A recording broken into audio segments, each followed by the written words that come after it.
Inside the College Football Saturday studio, I'm Chris Rose, working alongside the Hall of Famer Kellen Winslow, the coach Artie Gigantino. We will hear from those two gentlemen in just a second. But first, guys, our game later today, third-ranked Oklahoma and Missouri at 7 Eastern right here on Fox Sports Net. Now, the Sooners posted quotes in their locker room from Tigers head coach Gary Pinkel saying he saw better defenses while coaching in the MAC. That ticked off Oklahoma. Just one little problem. Pinkel never said it. The story that circulated was bogus, and no one knows how those lines ended up in the locker room. So now Oklahoma just wants a win, not revenge. I could tell yesterday in the way we practiced and intention in meetings and the way we took the field that our players are anxious for this game and excited for it. And we've got a chance to, again, to continue to build an awfully good team and to have a chance to win up there in Missouri.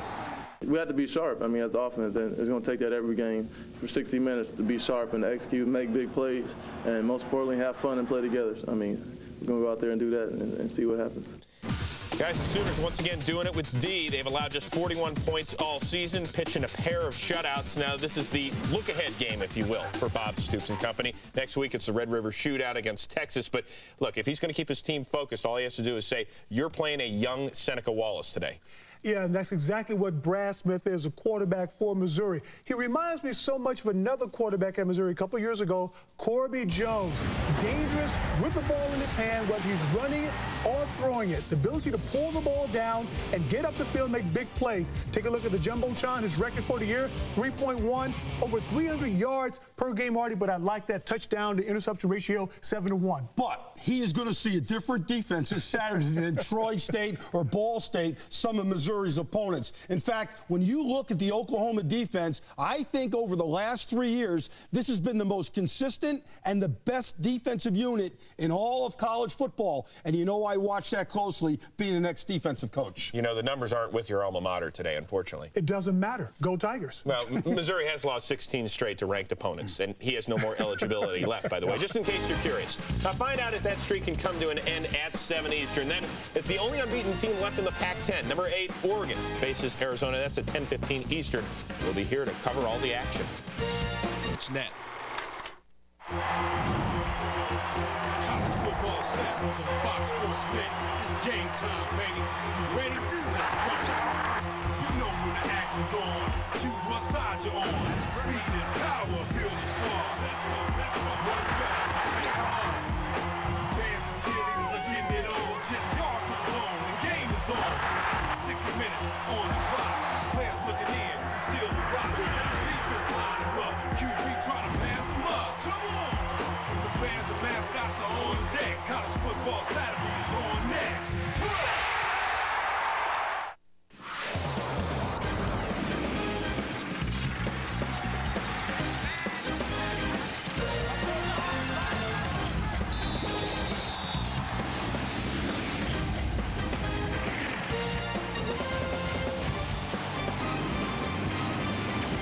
The long and winding road to the University of Missouri.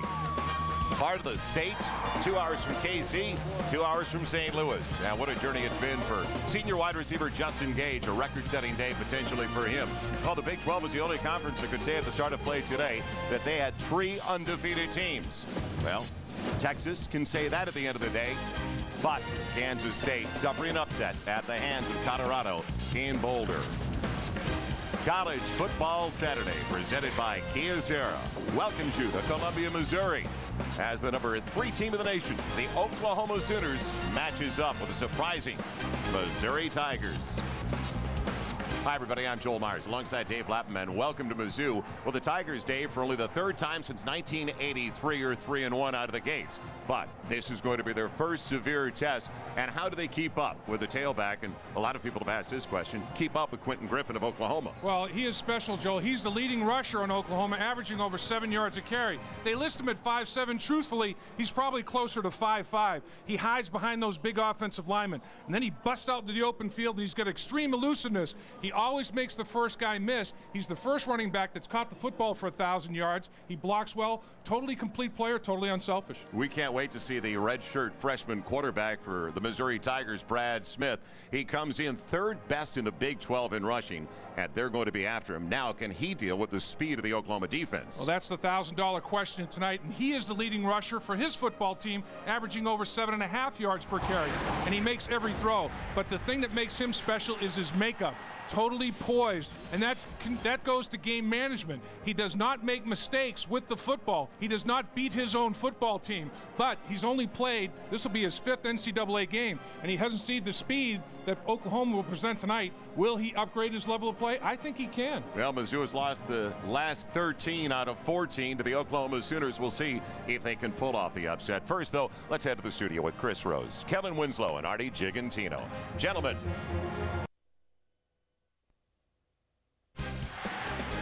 And welcome back to College Football Saturday.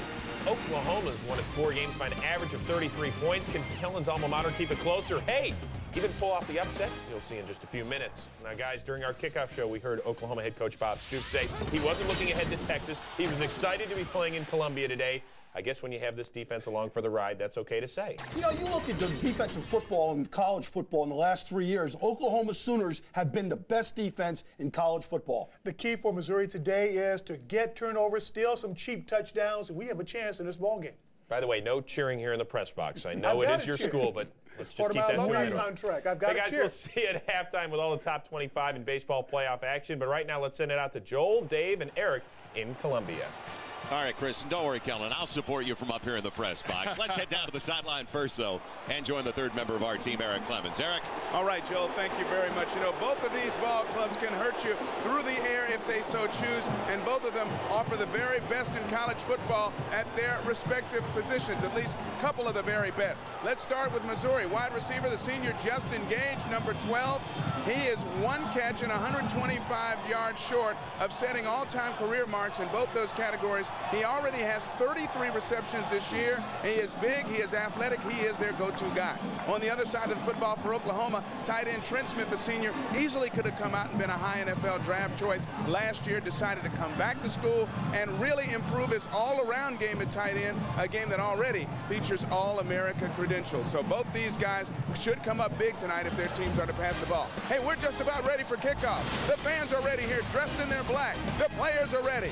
Everybody's ready for kickoff here for Rowe Field. We'll have that opening kickoff for you in just a moment as College Football Saturday continues on Fox Sports Net.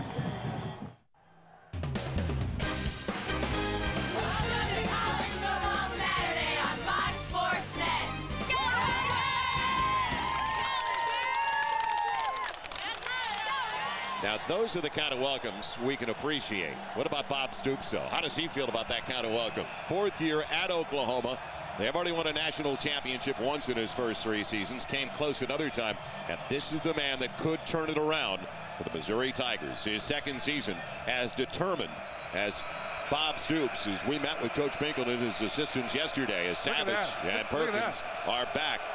And here comes the opening kickoff from Michael Muthini. It's going to be Antonio Perkins, the great return man, across the 20, and a flag down to the play as he's down to the 27-yard line. It'll go as the field judge threw it from a good distance. It'll go against Oklahoma. Brian Fuller making the stop on the special teams for Mizzou. Did you see that bunch formation that Missouri ran? So the flag against Oklahoma. They'll start inside their own 20-yard line. And our Kyocera starting lineup offensively with Nate Hibble getting the call due to the injury. Another torn ACL for White, the starting quarterback. Up front, Sims, Davis, Carter, Skinner, and Brown. Plenty of experience up there for Oklahoma. And what about the skill guys? Savage and Fagan. We also talked about Quentin Griffin at the top. Peoples moving into the starting lineup this year. The tight end is Trent Smith. And they will start way back inside their own 15, outside of the 11. For the senior from Hazelhurst, Georgia, a transfer from the Georgia Bulldog program. Hibble goes at 6'4", 220 pounds. Now, how many touches does Quentin Griffin get? The senior from Aldine, Texas. Hibble looking for the shovel, instead underneath. And a good hit immediately on Antoine Savage. Taurus Ferguson, the rover back defensively for the Missouri Tigers. Their first 11 presented by Kia Sarah with a flag down to the play. Bynum, Wright, Bell, and Ellison, a very youthful group up front. Now it's a 4-2-5. The whip is like an extra safety. That's Jason Thompson. Linebackers Doyle and Kinney. Then Jones had 3 picks last week. You've got Ferguson and King. The other 2 safeties. In the other corner is Michael Harden, the junior from Kansas City, a former walk-on. Well, they're talking about the penalty right now with one of the captains, Kinney, a linebacker from Missouri. Oklahoma, looks like Missouri's going to move him back inside the 10-yard line. This is just what they wanted, a long field for Oklahoma and a short field for themselves. An ineligible receiver downfield on Oklahoma. 5 yards from the previous spot. Replay first down. And Joe, Missouri came out right away trying to confuse Oklahoma's blocking pattern on a kickoff return by bunching all their cover guys in 2 spots and then unfolding. And what you have to do as a return team is point out your guy and stay with him, and they confused who they were supposed to block. Jones is in the backfield. It'll be Kewan Jones, and he's belted to the 5, spins free up until the second man gets him at the 8 near the 9, Sean Doyle, the senior from Overland Park, Kansas, along with Wright. And Keith Wright, one of the best defensive linemen in the Big 12, a senior, junior college transfer from Sacramento, California. He was second team all Big 12 last year, and the coaches told us, don't know if we trade him for anybody right now, the way his motor's running. And I'll tell you, Joe, very disruptive. He gets in the enemy backfield, 10 tackles for loss already in 4 football games. He's an amazing athlete. Quentin Griffin. He's in early. They slice him down across the 12 near the 13. The young man we're talking about, great pursuit by a 6'2", 285-pounder, Keith Wright. Well, we were talking about how short Quentin Griffin is. And 5'5", maximum. Look at him in the huddle. You know, that in front of his offensive lineman, they just engulf him. He disappears. You know, there goes Quentin. I mean, he's a head and a half shorter than everybody. And when he hides behind those offensive linemen running the football, it's tough for defenders to find him. And then he makes them miss so easily. Oklahoma hitting on 39% of their first down so far this season. It's a 3rd and long. Hibble from the gun. He's got all day. And he's got a wide open receiver for the first down. Taking it in, Curtis Fagan, the senior from Houston. Honorable mention all Big 12 last year. So deep in their own territory, what a pick-me-up for the Sooners right away from an offense that struggled a little bit last week. And Hibble can do this. He's great with the long ball and the intermediate routes. And he does a good job of finding his receiver who breaks away from Harden. Just a deep out pattern, and the ball is right on the money, showing good arm strength. Fagan just runs a deep out and gets separation from Harden. And Hibble put it right on the numbers. Very accurate throw on 3rd and long. Let's face it, though, Dave. He had a half hour to throw. Mizzou gives him that much time. He's going to pick him apart. There's Savage running up the back of his own blocker. Antoine Savage on the catch. The senior from Albany, Georgia. And King all over the play. Ferguson as well. Well, this is just a wide receiver screen, and one wide receiver has to block for the other. Fagan goes in motion. He's a crackback blocker, and he gets stood up and knocked backwards. I mean, that's nice physical nature right there in the secondary. And I'll tell you, that's one of the better football players they have, Ferguson. Is a converted running back, very athletic, great blitzer, and he showed how tough he is on that play. And last year was his first year on defense. Griffin, instead the shovel pitch. Ronaldo works with blocking, and he's got a first down across the 40. Great deception of the play fake to Griffin. Going one way, Ronaldo works, is 6'1", 210-pound junior from Tulsa. Well, they really do have diversity in the backfield. Tremendous misdirection. Watch the action right here in the backfield, little crossing action. Think, oh, here's the handoff there. No, it's option down the line of scrimmage and pitch. And look at all the action here. It froze everybody on going one way, going to the left. It came down the line of scrimmage and option to the right. Great call. First down from the 41. Griffin in the backfield. Hibble with plenty of time going for the bundle. He's got it inside the 25. Will Peoples, a sophomore from Humboldt, Texas, on the reception. Marcus King in coverage.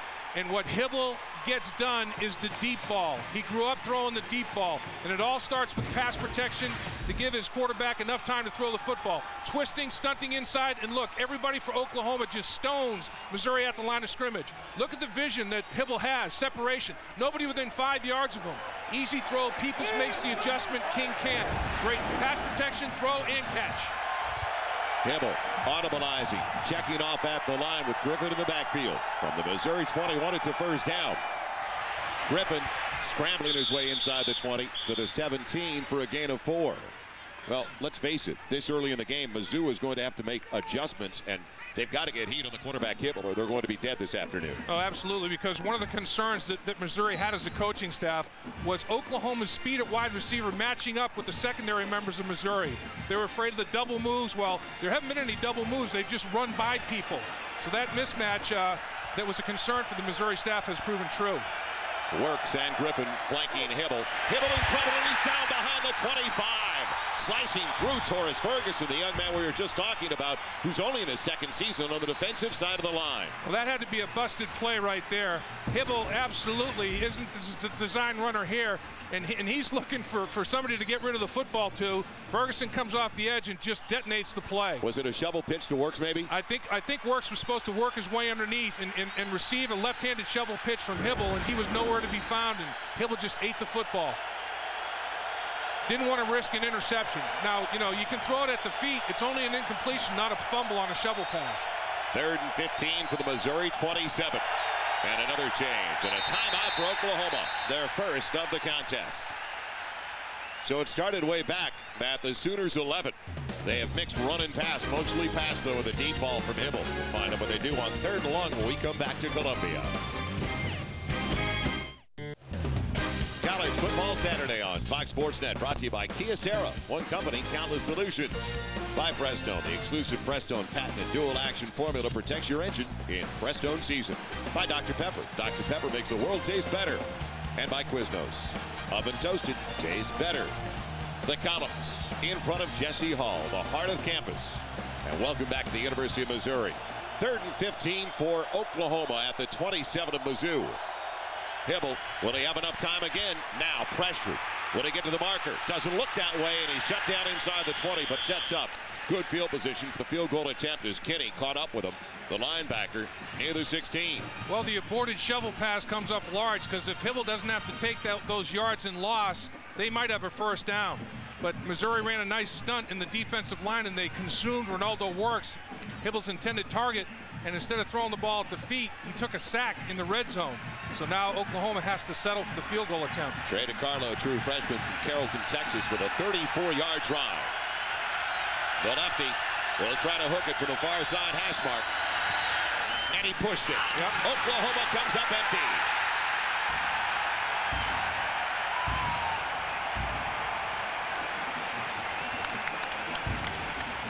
So DiCarlo came into the game 4 for 5. He's now missed 2, and Mizzou gets it for the first time.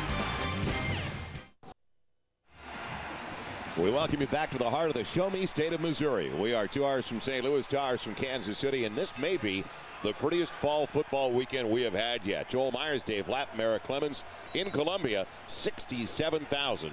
Here for the matchup between Missouri and Oklahoma. And now Brad Smith, the redshirt freshman quarterback, with Zach Abram in the backfield. And they're throwing the slant on first down as it's knocked away from Justin Gage. His first catch of the day, and it's a record setter. Well, Brad Smith, 98 yards a game. The redshirt freshman from Youngstown, Ohio, leads the attack for Missouri. Tiazera is starting 11 for the Tigers. Dreggy, Palmer, the experience on the left side, Rickard, Giannino, and Pathrath up front. And Abram and Gage, Outlaw, James, and Fredrickson, the skill guys. It'll be Abram plugging his way across the 25. Between the tackles, tough running against this Oklahoma defense. He gets 7. And now for one of the best defensive units in the country, the Kia 7. Starting lineup defensively for Oklahoma, Wilkerson, Harris. Keep your eyes on 97 today. Klein up front, along with Jackson. Jackson, Mitchell, Teddy Lehman. The linebackers, Perkins on one corner, Derek Strait on the other, Bassey and Everett. A lot of people around the country have gotten to know these names over the last couple of years. Oklahoma has been that efficient defensively. Now, 3rd and 3 for Missouri. Will Smith keep it in his own hands? Will he run for it? He's looking for a seal, and he maneuvers. He gets it across the 30.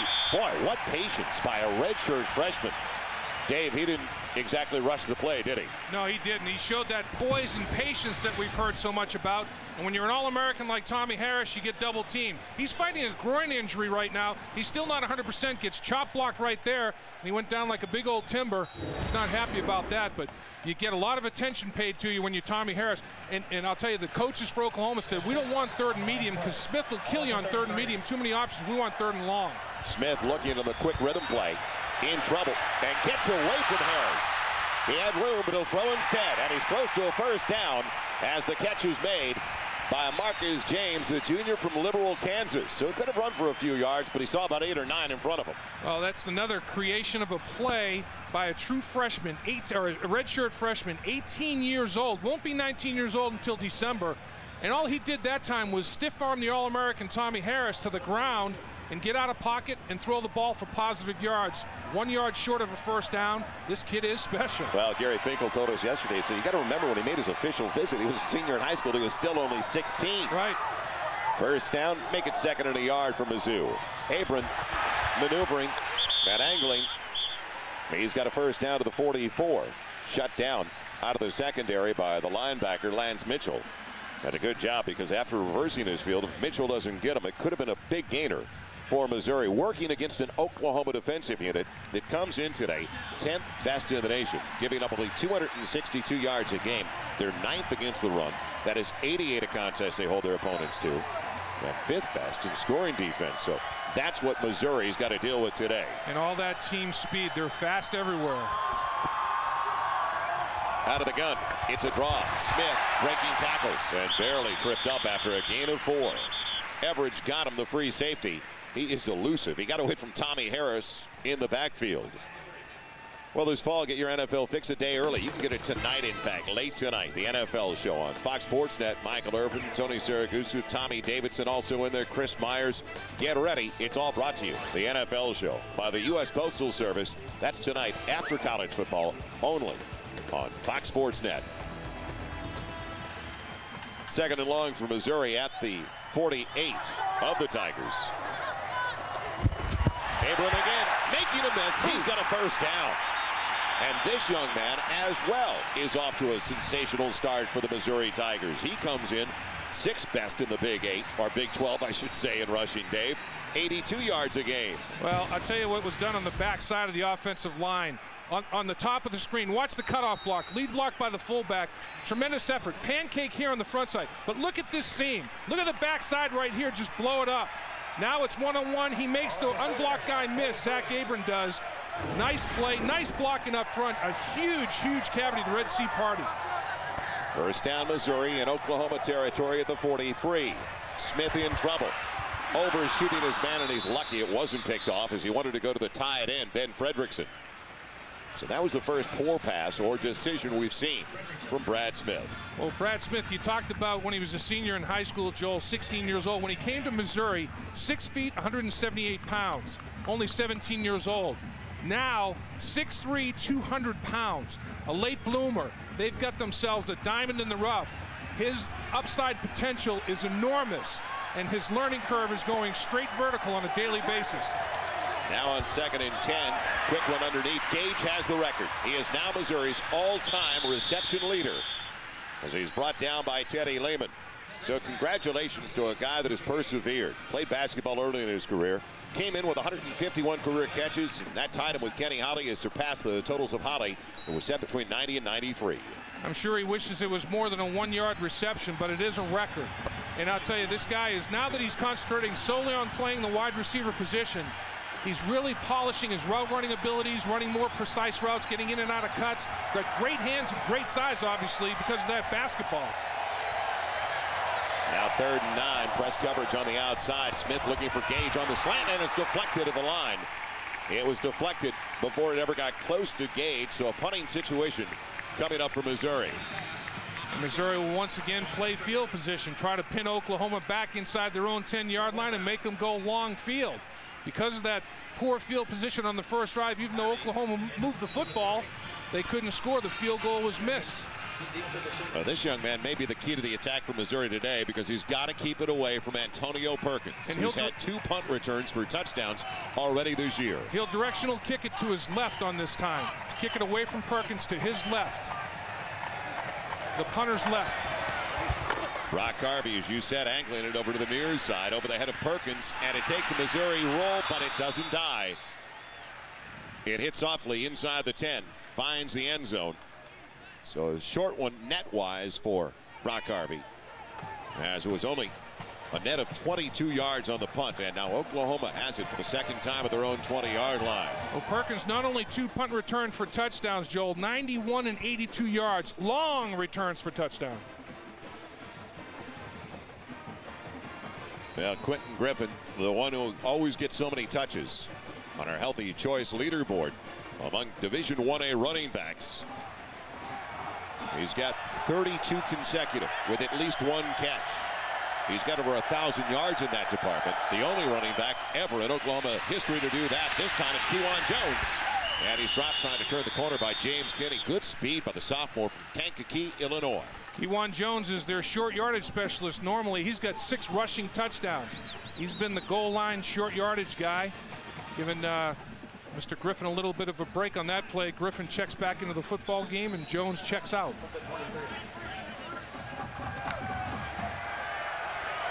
A gain of about 3. Call it 2nd and 7.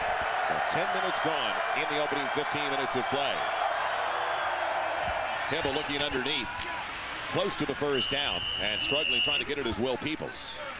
His second grab of the game, but Antoine Duncan would not let him go. They're going to be short of the first down by a little more than 2. Well, Missouri's defensive football team is up in the bit tonight. I mean, they're hustling and they're pursuing everything. This is the conference opener for both football teams. And both coaches said that the week of practice was full of excitement and enthusiasm. They have a sense of urgency. They want to win their conference openers, and both teams are playing that way. Well, Griffin touched the ball here on 3rd and 2. He sets up next to Hibble. The option for Griffin. And he's got the first down. Across the 32 as they push him back from there. Good timing on the pitch by Hibble. Jamal Brown, the right tackle, with a key block, a sophomore from Lawton, Oklahoma. What Oklahoma has done is tighten their splits this year with the offensive line and try to establish the running game. Nice job by the center, pulling and getting a hook block down the line of scrimmage. That's a fantastic effort. And look at Big Trent Smith stay with his block. Skinner does a good job down the football field as well. Decent job of finishing blocks, sustaining contact. First down, Sooners outside of their own 32. Hibble again. Great lane to look and throw, and he's got a wide open receiver, Peoples. First down at the 49. So the offensive line could not be doing a better job for Nate Hibble. No question about it, Joe. They're giving him total vision down the football field, and he can throw the rock now. Hibble can throw the ball. He's not the most mobile guy in the world, but these big guys up front are protecting him. Look at the pocket that they formed for Hibble. I mean, he can stop. Look at this. He can have a cup of coffee, read the classified ad, step up and deliver the football just like he did.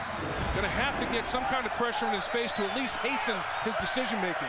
It's a guy who's not been intercepted this year and perfect so far today, and he's got time. Throwing deep over the middle for Savage. And just off target. His first miss of the game. R.J. Jones on the coverage, a young man who had 3 interceptions last week. Going back to last season now, Hibble has thrown 122 passes without an interception. And that makes 90 of them are this season. So Hibble is making good decisions with the football. He's not beating his own football team. Game management, what coaches talk about. 2nd and 10 for the Sooners. The ball to their own 49. It'll be Jones trying to spin his way up the middle. Boy, was he horse-collared down in a hurry by Antoine Bynum, the left hand, a senior from Parkway Central High School in St. Louis. Well, what Oklahoma's trying to do, talked about a little bit earlier, tighten the splits and establish a ground game. And look at those 2-point stances. Still have to get the pad level low.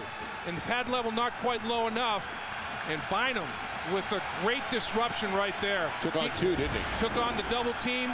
And got his pad level lower than theirs and won. In football, it's physics. Low man wins.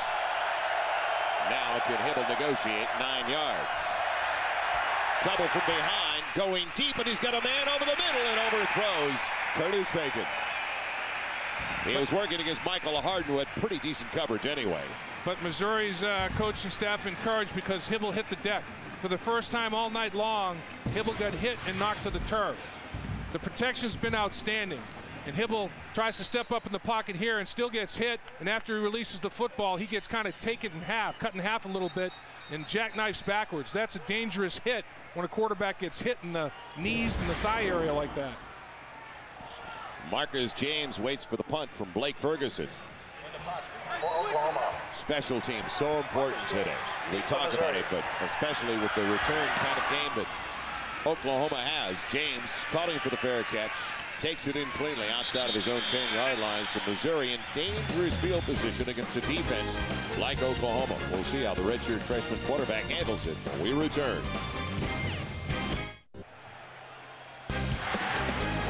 College football Saturday presented by Kia Sarah. Welcomes you back to the Big 12 opener for the Missouri Tigers and the Oklahoma Sooners. We're at Don Farrow Field. Man, a magnificent night in mid-Missouri. Game time temperature right around 70 degrees. Brad Smith working early out of the shotgun, now under his center. Back outside of his own 10. Looking for Gage, in trouble, and Smith now trying to do too much on his own. He's lucky he held on to the football. Boy, has it way down there in one hand. That is dangerous. Dvorak making the hit. And let's head back to the studio now for a Dr. Pepper game break with Chris Rose. Chris? All right, Joe, thanks. Purdue and Iowa, 4th down. Brad Banks, the misdirection, the TD toss to Dallas Clark, and they're 5-1. Dave, I'd say the Hawkeye State is the football capital of the world. And the only loss for Iowa, don't forget, Iowa State and Seneca Wallace. But Brad Smith, I bet the Oklahoma coaches are saying spike the ball away. He holds it out there. It's up for grabs. Now in trouble and throws it away. That was a smart play from his own goal line. But Dave, on that previous snap when he was maneuvering in the backfield and trying to escape, he had the ball on his side like a loaf of bread, as they say. He sure did, but he did show the jackhammer feet. Man, does he have change of direction. And ultimately, Oklahoma did sack him for a 1-yard loss. That's only Oklahoma's 5th sack of the year. Coming in 4 sacks in 4 games. Very non-Oklahoma-like, but they faced a lot of scramblers. But this defensive football team, they have defensive backs that run in the 4-3s, linebackers that run 4-4-40s, defensive linemen that run 4-6-40s. They have tremendous quickness and speed. So now 3rd and better than 10, close to 11. Smith out of the gun. Here comes the blitz. Going deep, and his man was all turned around. No flags on the play as he tried to get it to Darius Outlaw. Eric Bassey on the coverage. Man, 3 and out with a punt. The last thing Missouri needed deep in their own territory. And what Oklahoma wanted was 3rd and long with Brad Smith. 3rd and medium, too many options. Tommy Harris, we see right there, he's struggling. He's got a groin injury. He hasn't practiced much the last couple of weeks trying to heal up that groin. He's not playing the type of football that Tommy Harris played last year at this stage. Brock Harvey under the gun again because Antonio Perkins waits back at the 45-yard line of Oklahoma. Got to kick it away from this young man. Angles it over to the near side, trying to pin him to the boundary. Perkins has it to the 48 of Missouri and looks for a wall. Gets a big block. No flags on the play. Another block. Buddy's horse counter down right at the midfield stripe. And what a tackle by Brandon Smith. But was it a face mask at the end of the play? Could have been. Boy, and I thought Oklahoma got away with an illegal block. I thought Connor threw an illegal block in the back as well.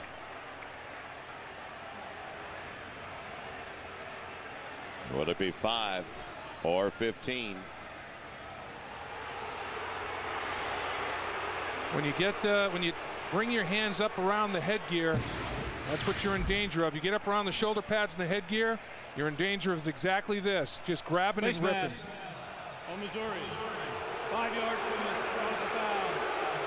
First down. And that's Brandon Smith, linebacker, with the penalty. Dr. Pepper, Big 12 Player of the Week, just talking about Seneca Wallace. Against Nebraska, 220 yards passing. Rush for another 50.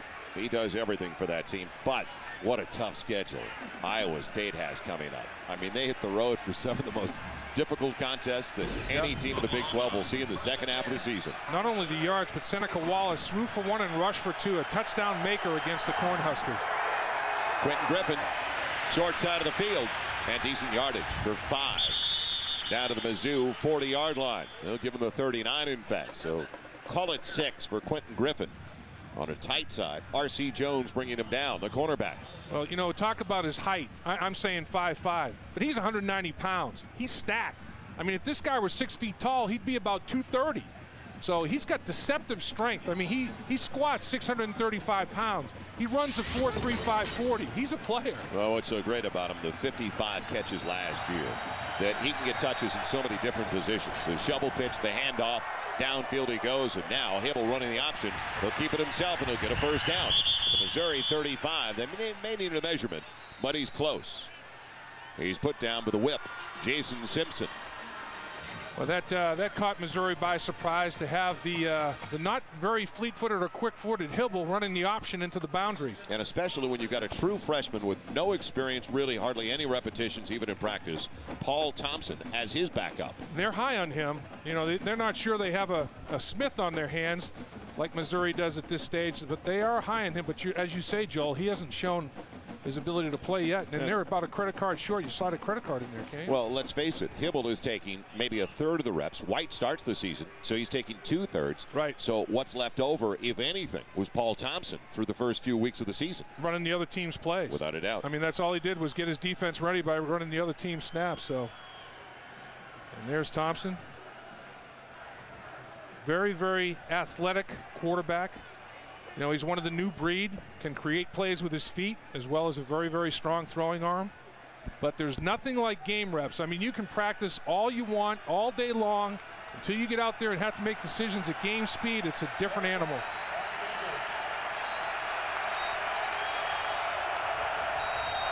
J.D. Runnels in the game now for Oklahoma. And make it Kewan Jones behind him. Hibble going for the bundle, looking for Savage. He's got it to the 10, brought down inside the 5.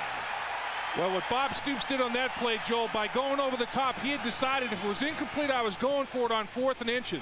So he said, in my mind, I have a throwaway down, and let's go for the jugular. Good call. And he went down the football field to Savage. Maximum protection, play action fake, freezes the linebackers, freezes everybody. Over the top, we go to Savage. Big play, 1st and goal, and Bob Stoops saying, you know what? I'm going for the gusto right now because I have confidence in my O-line on 4th and inches. No center fielder playing deep to help out Harden. Jones dives, he's in. Touchdown, Oklahoma. The redshirt freshman from Jenks, Oklahoma, Kewan Jones, with the first points of the day. And Hibble showing his ability to get the ball down the football field to the deep quadrants, middle and both right and left of the football field accurately. He grew up in high school throwing the deep ball, and he can get it done. And the touchdown maker, that's his 7th rushing touchdown of the season now. He is the short yardage goal line machine. Trey DiCarlo, 18 of 19 on point afters so far. Makes it a 7-0 lead for the Sooners. There's 65 seconds left in the first 15 minutes of play, and the number 3 team in the nation finds the end zone.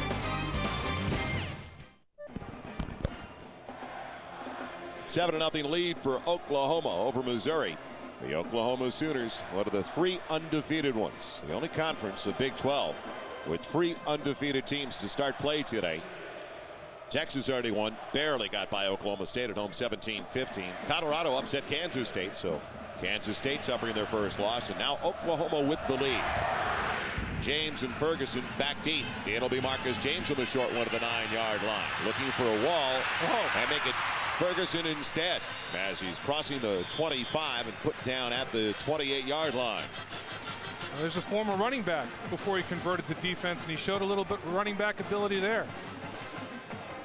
Big play on that last touchdown drive was the 3rd and inches down the football field to Savage over the top. Hibble with a little play action fake, 2 tight end set. And then, of course, the touchdown on the very next snap, finalized by Jones, the touchdown maker, his 7th touchdown of the season, and Oklahoma's got a 7-point lead.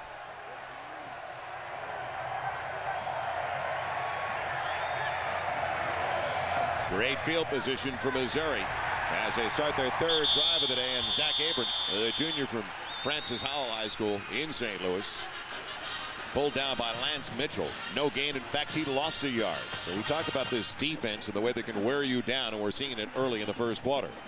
Well, when you have a defense that's got tremendous quickness at the line of scrimmage, Joel, you do a one-gap penetration scheme and try to disrupt the timing and blocking assignments of the offensive line. 2nd and 11, 2 to each side. And Smith now on a double move has a wide open receiver and overthrows Justin Gage. Gage looked like he might have been bumped on the sideline out of bounds. Yep. And then miscalculated by Smith. We're at Faurot Field in Columbia, Missouri. It is an absolutely perfect setting, and what a day weather-wise as the Missouri Tigers get together with the Oklahoma Sooners. And for those of you that were on Sports South watching the Angels and the Yankees, Joel Myers, Dave Lapham, Eric Clements in the middle of Missouri. And will it be a ball game? Missouri comes in at 3-1. Oklahoma undefeated. And Missouri in trouble again on 3rd and long. Smith with the pocket holding up, now in trouble and overshooting everybody. He takes his shot from Tommy Harris at the end of the play. And it's going to be 3 and out again for the Tigers. Well, Tommy Harris wanted to get something for all of his work. And this guy is an effort guy. Once again, getting double teamed. He finally works his way up the football field and gets a shot on Smith after he unloads the football. This guy is a special athlete. He can bench press 315 pounds, 20 reps. I mean, that's a man. 287 pounds, runs a 4.640. That's unfair. That's a genetic marvel right there. Brock Harvey punts again in the final seconds of the first quarter to Antonio Perkins. Let's see if he can get it over to the left side. Tries to angle it again. Keaton to the boundary. He's going to hang this one up high. It's at the right hash mark. Little hang time right down the right hash mark. And they go in the reverse. Perkins giving it up. There should be a block in the back, but there's no flag. At the 50, knocked out of bounds is Will Peoples. Well, the Mizzou fans, you can hear them booing in the background. They saw what I saw, but there was no flag from the official. You got a guy here in Perkins who's got 4 punt returns for 20 yards or more already in this young season at a 5th. He is special when he touches the football. You know, they had a return guy in their national championship season. J.T. Thatcher was a thicker guy that broke tackles. This guy's a speed guy. Well, he puts him in position in Missouri territory. When we come back, they've got it at the Mizzou 48-yard line. That's the end of the first quarter.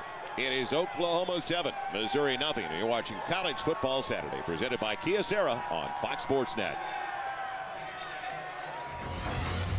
We're not falling. We take it back to the days of yes, yawning. We're holding on to what's golden. We're not falling. A shot calling. We take it back to the days of yes, yawning. We're holding on to what's golden.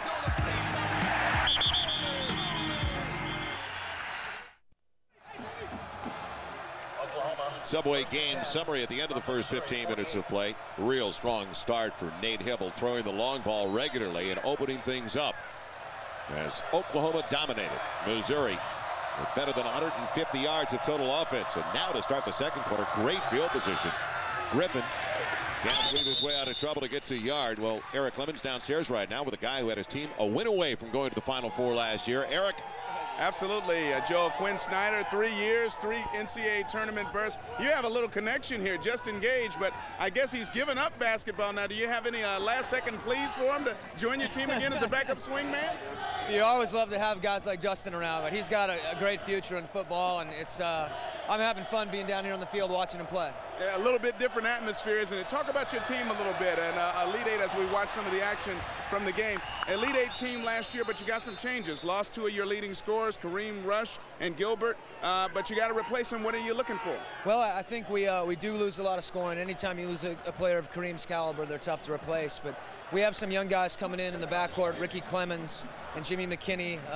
It's always tough to rely on first-year guys, but our kids have done a great job of welcoming them to our program, and hopefully by February we'll be okay. All right, Quinn Snyder, thanks a lot. Good luck to you this year. Enjoy the game. All right, Quinn. Quinn Snyder. Joel, let's go back to you.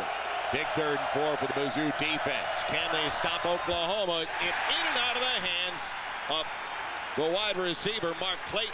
It looked like he cradled it momentarily. Torres Ferguson right on his back, though, to rip it away. Absolutely catchable football. Hibble's right on the money. You know what? Quinn Snyder looks good in a T-shirt. He's one of those guys right off the cover of GQ, isn't he? Give me a break. I'll tell you. That's unrealism. He's a wild thing. I mean, that hair, he can get away with anything now in Columbia, believe me. Man, a Shevitz. The punt comes from Blake Ferguson. Missouri was desperate for that because of the field position that Oklahoma enjoyed. James waiting back. It's over his head, though. And into the end zone for a touchback. So break again for the Tigers. Long field, but at least they have it at their own 20-yard line. But what about graduation rates? Should they count in the BCS formula? Interesting question. That's a good question. That's a very interesting question. That's a real good question. I know our crack crew came up with it down to the truck. You can vote, foxsports.com.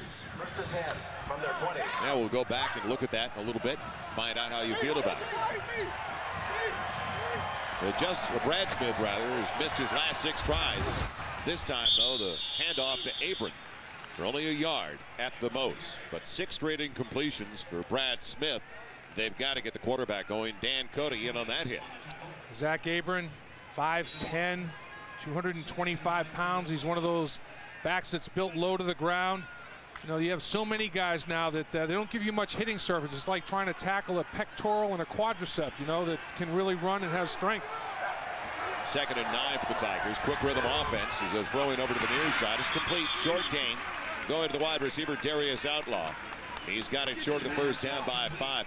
They told us that because of the speed of the Oklahoma defense, there would be a lot of 3-step drops. Get rid of it in a hurry. Absolutely, and they wanted to run right at Oklahoma to anchor them as well. They feel if you try to run east and west, sideline to sideline, Oklahoma's got too much speed and will track you down. So the way to anchor that speed is to challenge it and get right after it. So now 3rd and 5 for the Tigers. They're 1 for 4 so far today. Shipped big tight end McCoy over to the right side. Did they go that way?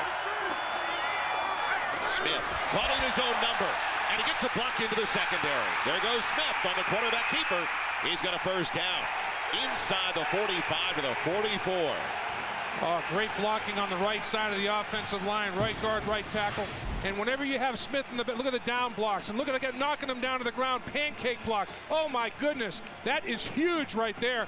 And anytime you have this is 2 backs in the backfield. Abrams 1 back, that's the 2nd back. It's a quarterback counter. Pull the off guard and the off tackle, and that guy's as good as a running back. He is the leading rusher on this football team, averaging more than 7.5 yards a carry.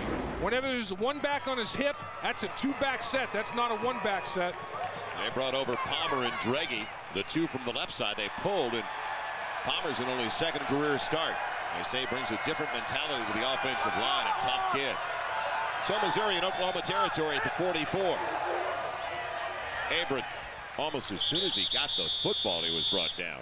He's lucky to get back to the original line. It'll be 2nd and 10. Well, this week on Fox NFL Sunday, Michael Strahan and the Giants look to slow down Emmitt Smith and the Cowboys. It's all followed by Donovan McNabb and the Eagles looking for the 4th straight victory. They battle Fred Taylor and the Jaguars. Other regional activity, it's all this week, only on Fox. I like that Santana sound in the background, too. There you go. Working it a little bit.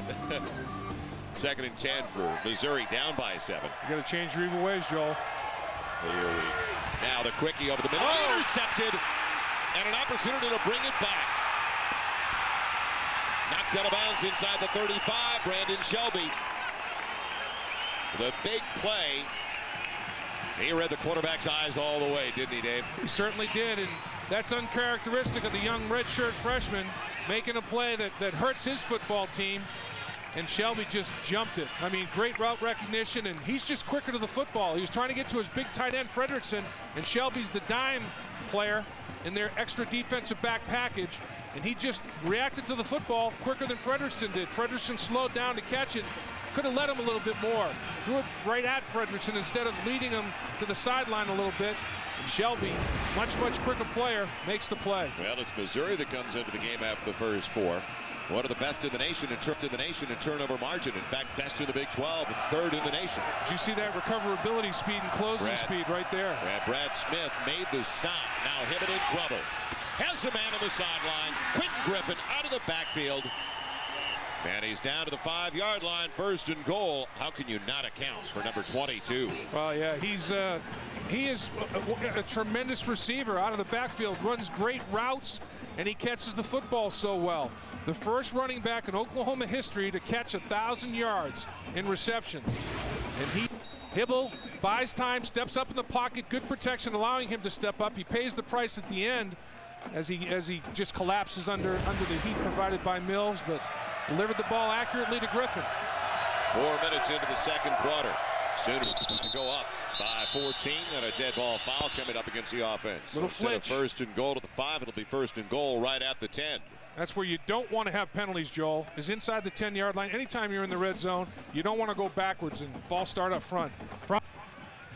A false start. Oklahoma. 5 yards, still 1st down. This is the 3rd consecutive time that Oklahoma has started to drive in Missouri territory. From the 32, prior to that day, the 48, the Tigers 45. So missed opportunities, well, they better cash in on this one. No question, and this is their 20th penetration into the opposition red zone. 20th already in less than 4.5 games. And they've scored 13 touchdowns on the prior 19 penetrations. Let's see what happens on this one. They're going to go here, Trent Smith. There he is. Maybe go to him. Again. Somebody move on the line. Yeah, again, a little flinch up front. Is it on the left side? You know, I guess they're having trouble hearing. The crowd's into it. False start on Oklahoma. Still 1st down. Got a little problem there with the old microphone. Yeah, we've seen it happen before, and Oklahoma still has, this is only 1st down. But if you get a sack of the quarterback, you could potentially move all the way out of field goal position. And this is an area where Hibble's not really a factor.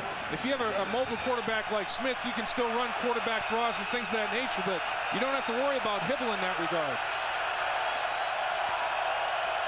Hibble with Griffin in the backfield. 1st and goal outside of the 15. Griffin buried in the backfield. He loses yardage. Keith Wright shot the gap completely. It's a loss of a couple. Make that 11 tackle for loss on the season. A former defensive end, a great first step, explosive. And they move him from defensive end to defensive tackle. And as you said earlier, Joel, the Missouri defensive coaches say, we got a guy that's about as quick as anybody. And his first step gets up the football field as well as anybody's does. He's a good football player, Mr. Wright. You know, this is the biggest difference between Missouri this year and Missouri last year, Gary Pinkel's first season. Overall team speed. He said they were bad last year, and especially when it came to team speed. It's called player development, and they're faster and stronger.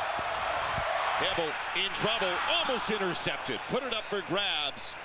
And Marcus King, the free safety, almost got it. And I'll tell you, when you get a defensive lineman on a roll like Wright, watch him on this snap. And he just shoots a gap once again and gets right in Hibble's face. That is back-to-back disruptions by one fine defensive lineman. And he is just flying around the football field right now. He is just high on life. Nice little stunt. Nobody picked him up. Yep, little crossing action and little tackle and penetration, a little loop. And offensive lineman fell asleep. No area blocking inside. So now 3rd and goal outside of the 17. Jones in the eye of the backfield. Play fake. Hibble with time. Fires for the end zone. He's got it to the 2-yard line. It's a catch for Savage. Or check that. Yes, Antoine Savage did take it in front of Michael Harden, and a decision to be made at the 2. Absolutely. Big decision for Bob Stoops. Do you go up by 2 scores?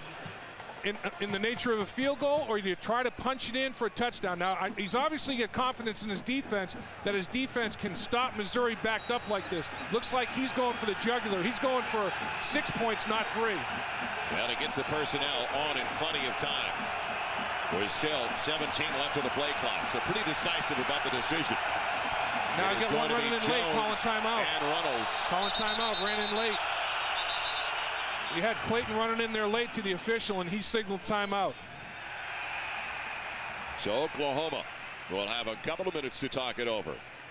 9:03 left in the opening half. And the Sooners try to add to their 7-0 lead. I'm not sure I do this, Joel. I think I kicked the field goal. I'm not sure. Whatever you've got for your best short yardage goal line play is what Bob Stoops is talking about with his coaching staff and his players right now on the sideline. Well, whatever Missouri was doing in the first 2 snaps, line play wise, their coach has got to tell them, whatever you did to get them to flinch, to get them to move, you've got to do it again. Right. Because it worked. We're at Faroe Field in Columbia, Missouri. College Football Saturday presented by Kia Sarah. We're the #3 team in the nation on the road for the first time in 35 days. Now that's a nice homestand, isn't it? Certainly is. Open the season on the road. August, what was it, 30th, 31st? August 30th, and they haven't been away since. They've had 3 home games and a bye, so Oklahoma finally on the road.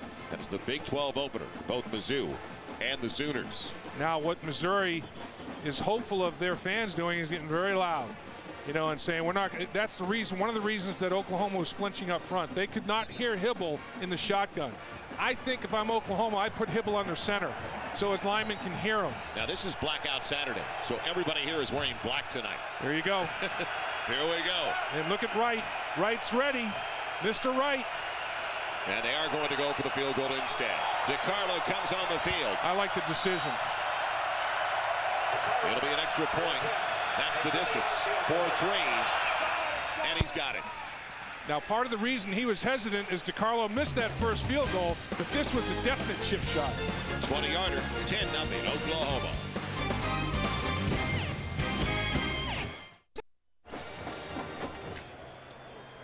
Oklahoma on the 20-yard field goal by Trey DiCarlo.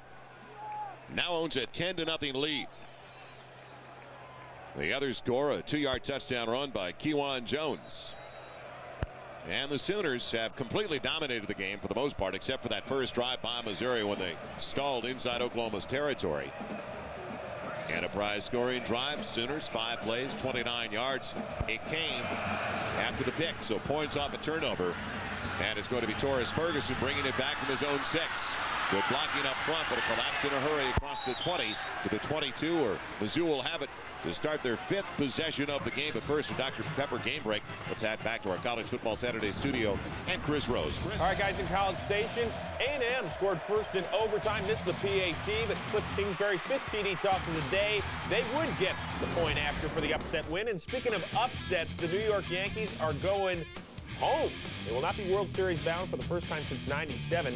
Anaheim's moving on. Back to you. I'll tell you, I like that. I like Anaheim moving on, Chris. I really do. The best 2 teams at the end of the season, the last 2 months, Anaheim and Oakland. Yeah. Now Smith with Abram. Weaves his way to the 25. He won't quit, will he? He gets close to the 20 straight. Straighten him out. It's a gain of close to 5.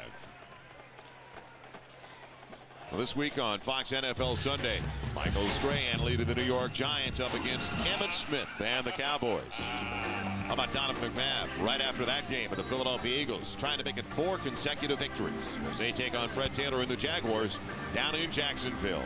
It's all this week, only on Fox. Good matchup right here. Gage on straight. Gage on straight. Boundary side of the field. Second, a little more than 5. That's a lateral pass. Nice block for the receiver, and there goes the wide receiver, Marcus James. And it was Darius Outlaw actually on the far side of the field for a Missouri first down, but they need to pick up some first downs, even if they can't get points. They need to hold on to the football and give their defense a break. Absolutely. No more 3-and-outs for a while. And here's another former quarterback, Outlaw, and that ball's deflected. I mean, safety gets his hand on the football and reroutes it. Excellent job. Bassey got his hand on the ball, and nice job by Outlaw to concentrate on it and catch that deflected pass. Outlaw, a senior from Powder Springs, Georgia. This is his first season at wide receiver. Now Smith on 1st and 10, and he's got all day. And he wants to go for the deep ball. He's got Gage, and he can't hang on. What a play. Gage on straight again, and Gage found the football before Straight did. Underthrown slightly. Gage could not come up with the play. He did everything but catch it. And that's the most important thing to do, obviously.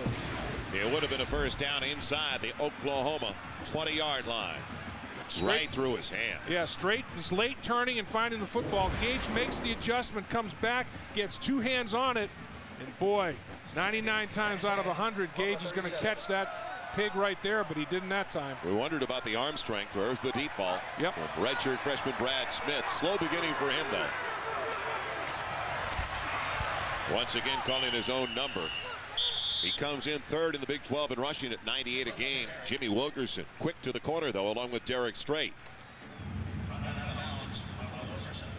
You know, and the coaching staff from Missouri wants to call 8 to 10 running plays that are called with him running the football. They think that much of his ability to run it. Now, he'll improvise and run the ball more than that as things break down, but they call quarterback draw, quarterback sweep, quarterback counter 8 to 10 times a game for him. So now 3rd and long. 3rd and 8 for Missouri as Outlaw goes in motion. Here comes the blitz. Underneath, Gage has it, runs into his own man, maintains his balance, believe it or not. Gage running through arm tackles and pulled down by Straight. Oh. What a play by Justin Gage, and he showed why he's a power forward in basketball. I'll tell you, he showed extreme balance and body control there because he was like a human pinball. He got ricocheted, an Oklahoma defender hit him, and then he got rerouted and righted by his own teammate. As he comes inside on the receiver screen, he gets popped by Bassey, and then he gets rerouted by his own player that sets him down the course of the football field properly, and big yards and big play by Gage. Missouri was desperate for it, and they've got it at the Oklahoma 15 halfway through the 2nd quarter. Tight formation this time for the Tigers. Abram, big hole over to the left side, scrambles for about 5, close to the 10 before he's tripped up. But the middle linebacker, Lance Mitchell. You know, I talked about how Oklahoma has been in the red zone 20 times already. This is only the 6th time all year they've let the opposition in the red zone. When we were talking to the Missouri coaches, they say, we don't see any goal line snaps. I mean, they don't let anybody down here. Now here's Missouri in the red zone, almost inside the 10-yard line. Have to be efficient here. Don't make any mistakes. Spread the defense, Dave, with 2 to each side. You know, Gage, 6'4", 6'5". This is where you can use his height. Quarterback draw, Smith can't get away once again from Lance Mitchell. What a play by the middle linebacker. Junior college, transfer to Oklahoma. He took the place. Basically, Teddy Lehman moved from middle linebacker to Rocky Kalmus' spot, and Mitchell came in. 6'3", 245 pounds, runs a 4.65 40. So size-speed ratio again. And played on 2 national championship teams for the City College of San Francisco. I'll tell you, he knows how to win, and now he's in another winning program at Oklahoma. So 3rd and long for the Tigers. Smith again out of the gun. Outlaw the motion man with a little chip. Gage has it, but he's well short of the 1st down. He's out of bounds at the 8. Got to put points on the board. Can't think 4-down territory here, I don't think. Got to get something on the board to slice into this lead. Can't walk away empty this early in the game. Mike Matheny comes on, a junior who walked on.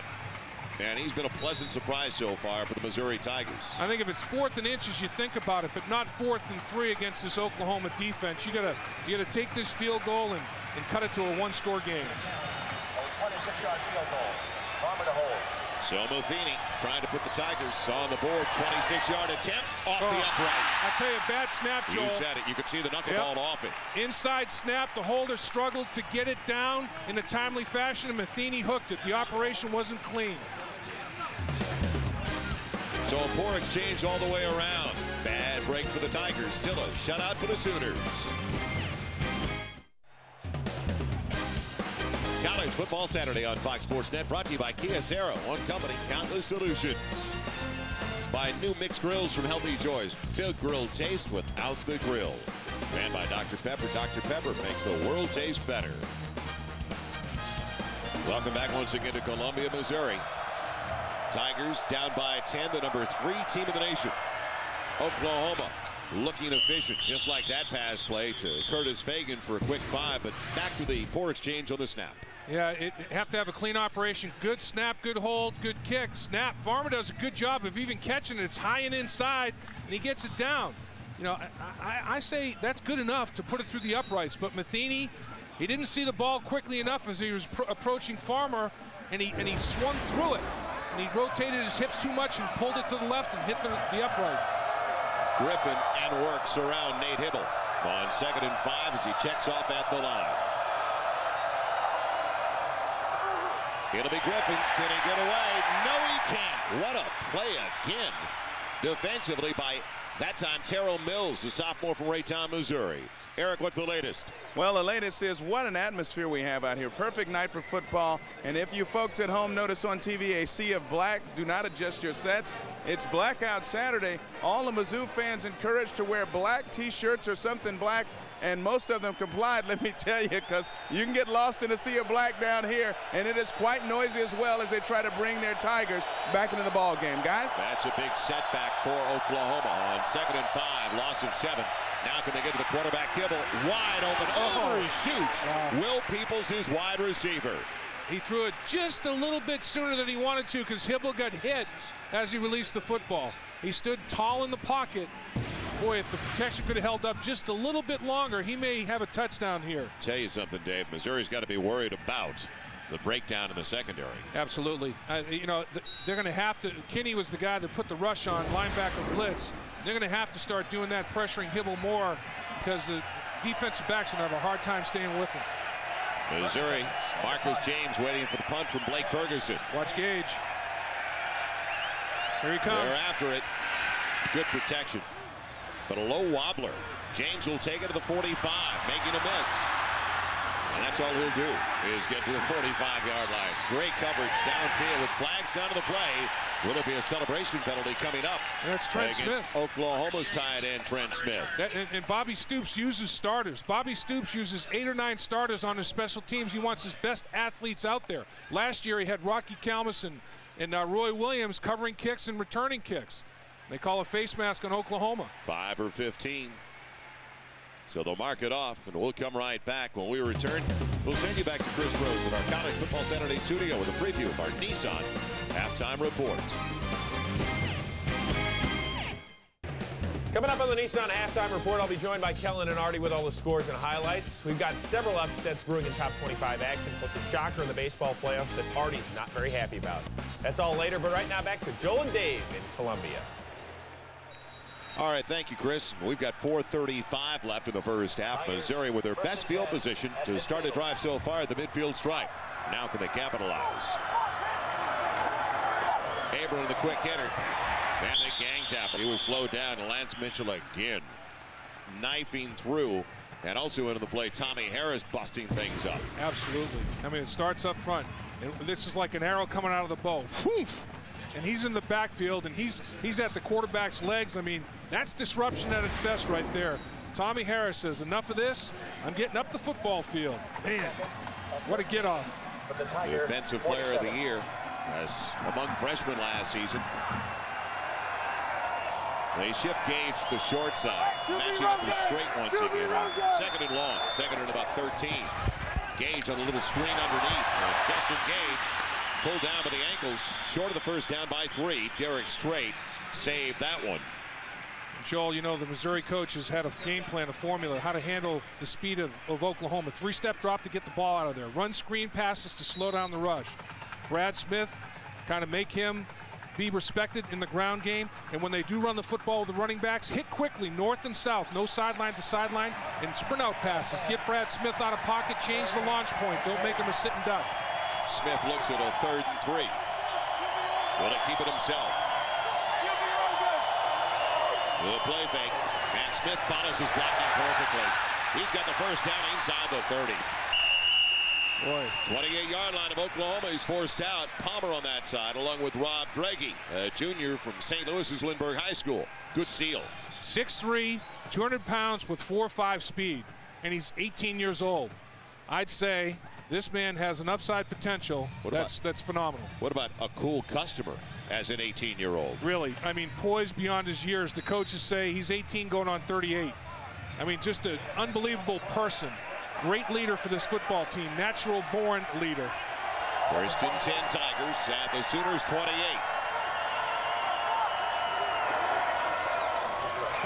Abram made a miss in the backfield.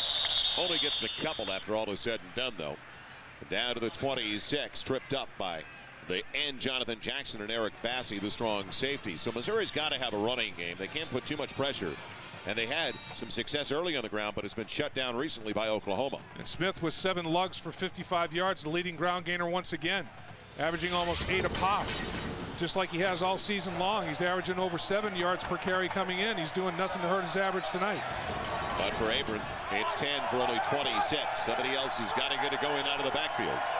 Smith on the deeper drop, in trouble, and dumps it off. It's his tight end, Ben Fredrickson. He only got a yard to the 25. Good recovery in the secondary by Oklahoma. So Brad Smith again showing his poise and his patience. Didn't tip his hand early, did he? No, he didn't. He held onto the ball to the last possible minute. This guy is, man, he is the cool, calm, collected customer they talked about. Man, all 3 timeouts remaining for Smith and Missouri, and they may want to use one here. This is a big third down inside of 2 minutes to play, and they will. You know, a guy like that, at 18 years old, that is that calm, he's got huddle presence. I mean, everybody in that huddle is looking at him saying, I know you're only 18 years old, but I know you can play, and I know you're our leader, and that's big early in his career. As Dave mentioned, 6'3", 200 pounds is the dimension so far for Brad Smith. He's only 18. And I've seen plenty of kids get to college and grow another inch or 2 or even more. And everybody's talking about the comparison with Seneca Wallace. Remember, right. Seneca Wallace is 5'11", a little more than 200 pounds. But they both have that escapability and as you said, huddle presence. And remember, Seneca Wallace is a senior. We're looking at a redshirt freshman. Now, if he's being compared to Seneca Wallace as a redshirt freshman, it's hard to project him as a senior, what he might be able to do. I mean, because his growth chart is going straight vertical, mentally and physically. And remember, this is only his 5th college football game, and it's against the 3rd-ranked Oklahoma Sooners, who arguably, if not the best defense in college football over the last 3 or 4 years. There's not a whole lot of company with them. Comes in today second to the Big 12 in total offense. We're not going to break their rhythm tonight. I don't care what we say. I like that look. I'm requesting right now pink hair next week. Yeah, that's good. I like the propeller. Spin that thing. This is so convenient, though, for the 2 cities, the principal cities in the state. It's exactly 2 hours from Kansas City, exactly 2 hours from St. Louis. They do have a great football weekend in Columbia. College Football Saturday presented by Kyocera returns to Fox Sports Net next week. The Golden Bears of California match up with the 18th-ranked USC Trojans in a Pac-10 showdown. It all starts with the College Football Saturday kickoff show, 11:30 Eastern, 8:30 Pacific, right here on Fox Sports Net. Now the key 3rd down for the Tigers, and Mizzou so far 4 of 8 on their 3rd down tries. As they send James in motion, plenty of action to the backfield, inside the 20. There goes Gage. Will he take it in or It is Brad Smith hanging onto the football. What deception in the backfield. Joel, it was the exact same play that he ran earlier with Zach Abram coming underneath and him running the quarterback counter. Good blocking on the right side of the offensive line. They pulled the left guard and left tackle, and they escorted him around the corner. Great play. Little fake Abram. Here comes the off guard and off tackle. They get their blocks, and off to the house goes Smith. Excellent call, a design quarterback run. Remember, when Abram is in the backfield with him, that's not a 1-back set, that's a 2-back set. And he showed he's as good as any running back in the Big 12. What does that mean to Missouri going to the locker room? A 25-yard touchdown run by Brad Smith. There's going to be a celebration penalty, which is not going to help Michael Matheny and the entire team that handles it. Farmers, you mentioned, the holder. The snapper is Scott Seals, a junior from right here in Columbia. Gary Pinkel's on the field going crazy. He said, what is that? What's that all about? He wants an explanation. He didn't see any excessive celebration. He's saying, for crying out loud, it's the 3rd best team in the country. And you saw what he just said? Both sides. Yeah, exactly.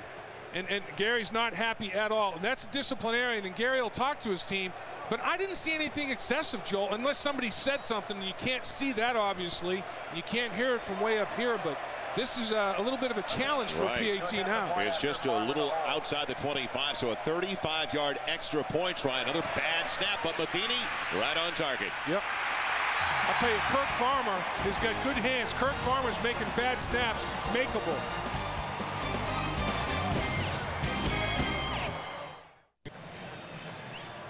Most felt in the Big 12. If Missouri could hang close in the first half with the Sooners, they could make a ball game of it. Well, it's only a 3-point deficit now. The Savage and Perkins wait for the kickoff and backpedaling with no momentum.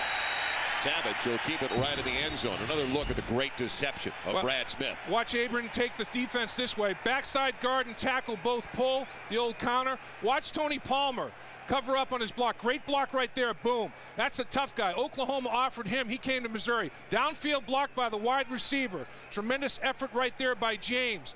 And then special by Smith. He's got the jackhammer feet. He can make people miss. Great execution. Great call. You know, you were just talking about Tony Palmer, who's making his second career start, a redshirt freshman from just outside of Norman. This young man was offered a scholarship by Oklahoma, but it was already a commitment to Missouri, and he lived by his commitment. That's a stand-up guy right there, and he's loving this matchup. Now Hibble hit again. As he released it, he was hit by Keith Wright. He's been on his wall a lot with Wright on top of him. Now it's back, and it's better than ever. The undisputed champion of pregame shows. It's all coming back as JB, Terry, Howie, and Jimmy kick off another NFL weekend. And this week, NFL legend Joe Namath joins the guys, tells them who he thinks the elite quarterbacks in the game are today.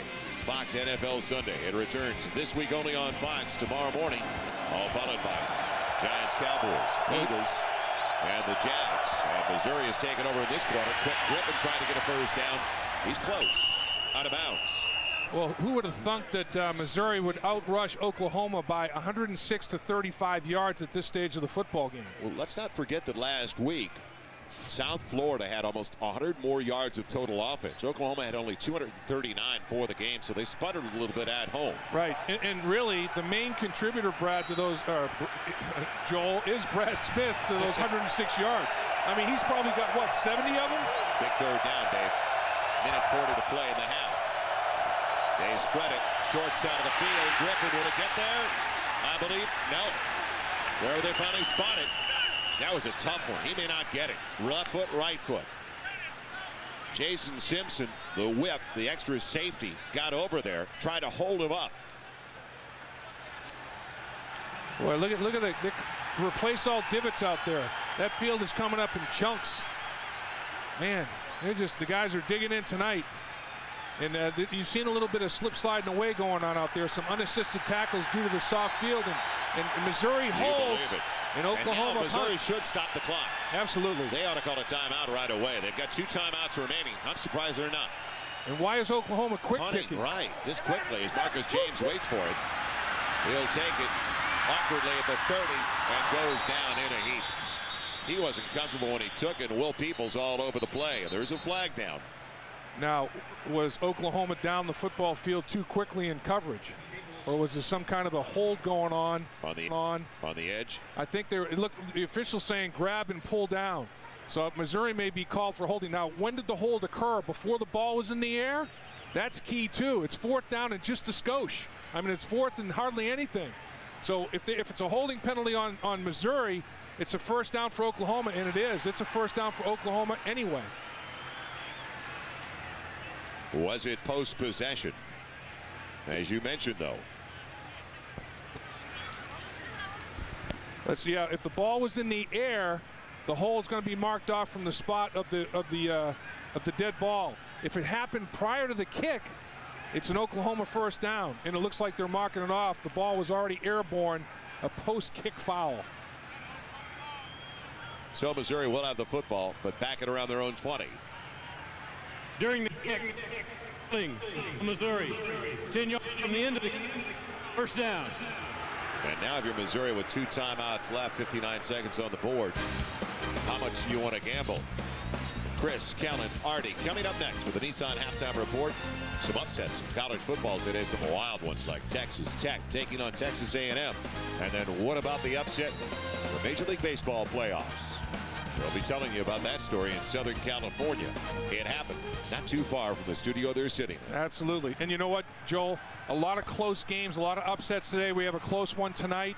It's all due to the 85 scholarship limit. That has created parity in college football that I think is great for the game. And it looks like Missouri is going to take a knee and make some adjustments at halftime and not risk turning the football over in a short field. Yeah, I don't think you have to gamble when you got a quarterback like Brad Smith, but at the same time, I'd like to spread the defense and let Brad Smith run the football. Right. You know, the thing that's not gambling. The thing that's amazing, back to the point about the 85 scholarship deal, people are, it's not like it was in the old days. You don't blow people out. You know, you beat good football like South Florida. South Florida's got a bunch of kids that transferred from Florida, from Georgia, from Alabama. They got a great quarterback. You don't crush teams like that anymore.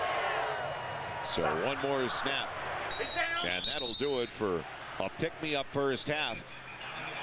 for the Missouri Tigers. Let's face it, Missouri came in a huge underdog in this matchup.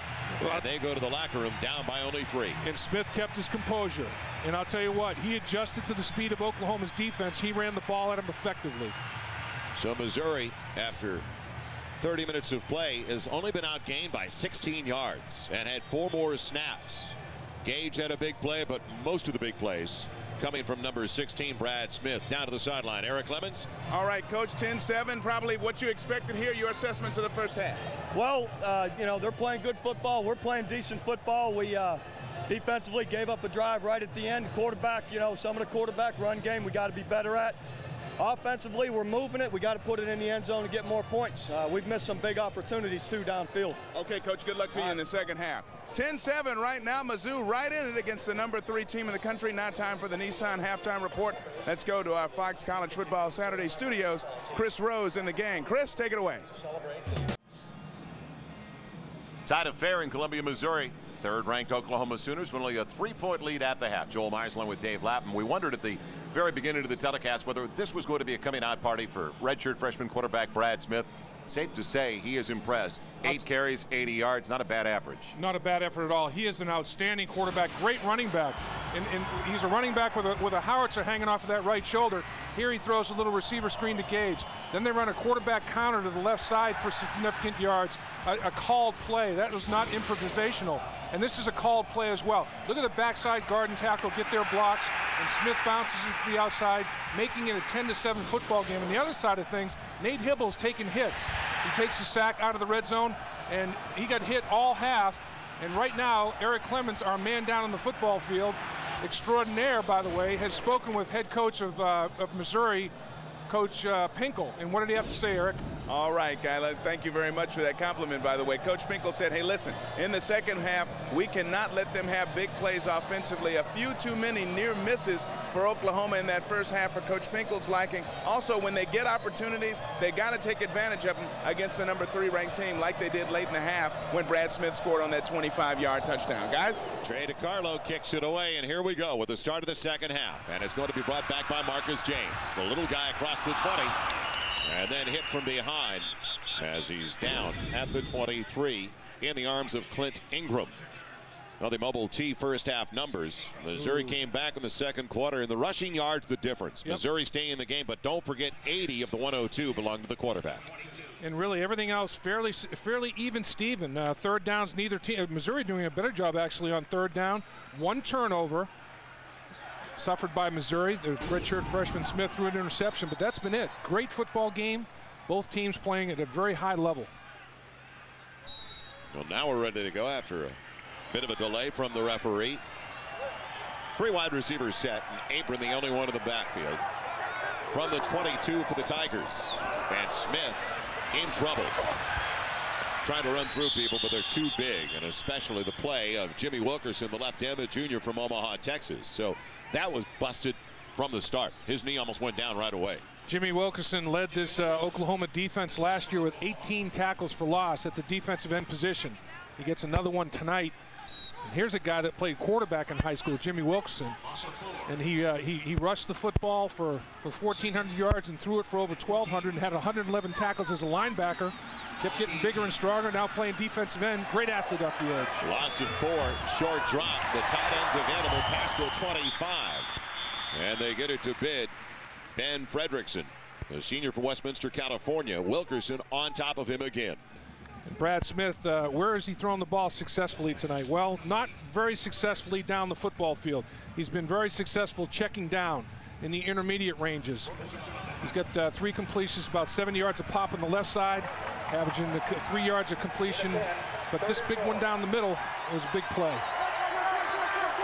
Now on third, a little more than 3, almost 4. This is where he's had all the success. The quarterback run out of the shotgun. Will it work for the first down? No. They stand him up right at the marker. He did not get it. Wilkerson pushing him back with the help of Lance Mitchell, and he looks like he's about a foot short. He reminds me a little bit of Michael Bishop at Kansas State with his ability with that quarterback running package out of the shotgun. Michael Bishop was a thicker, stronger player. This guy's got more speed. Smith is faster than Michael Bishop, a different type of runner, but equally effective. Well, it looked like he's short, and it looked like he's short by about at least a foot. Kid never quit on the play, though. Give him credit. It looked like he wasn't going to get close. Good call, Joel. So it'll be a punting situation coming up for Missouri. You know they're not going to go for it this deep in their own territory. And during Bob Stoops' era, they have blocked 10 kicks. So we'll have to see if the heat is applied here. Brad Smith doesn't want to leave the field. He keeps looking over to the sideline like, Coach, let us go. I think once they spot this football and get everything going, the punt team will be on the field. I do not see Coach Gary Pinkel taking this kind of chance with this field position. We're 91 seconds into the third quarter, and nobody expected Missouri, let's face it, to be this close at halftime to begin with. So Brock Harvey, the sophomore from just outside of Jefferson City, Missouri, the state capital, tries to boom one away. Antonio Perkins, the dangerous one who's already got 2 touchdown returns off punts this year, is back at the 25. Can he hang it up? And that is a beauty. Perkins down to the 22. Great hang time. No place to go. The punter made the difference. Brock Harvey held it way up there. Marcus King, the first one down there, but that hang time was sensational. Brock Harvey coming into tonight's game averaging almost 40 yards net punting, 11th in the nation. Great one there. Well, we had our question earlier, should graduation rates count in the BCS formula? Surprising that it was that much the other way. 55% said no.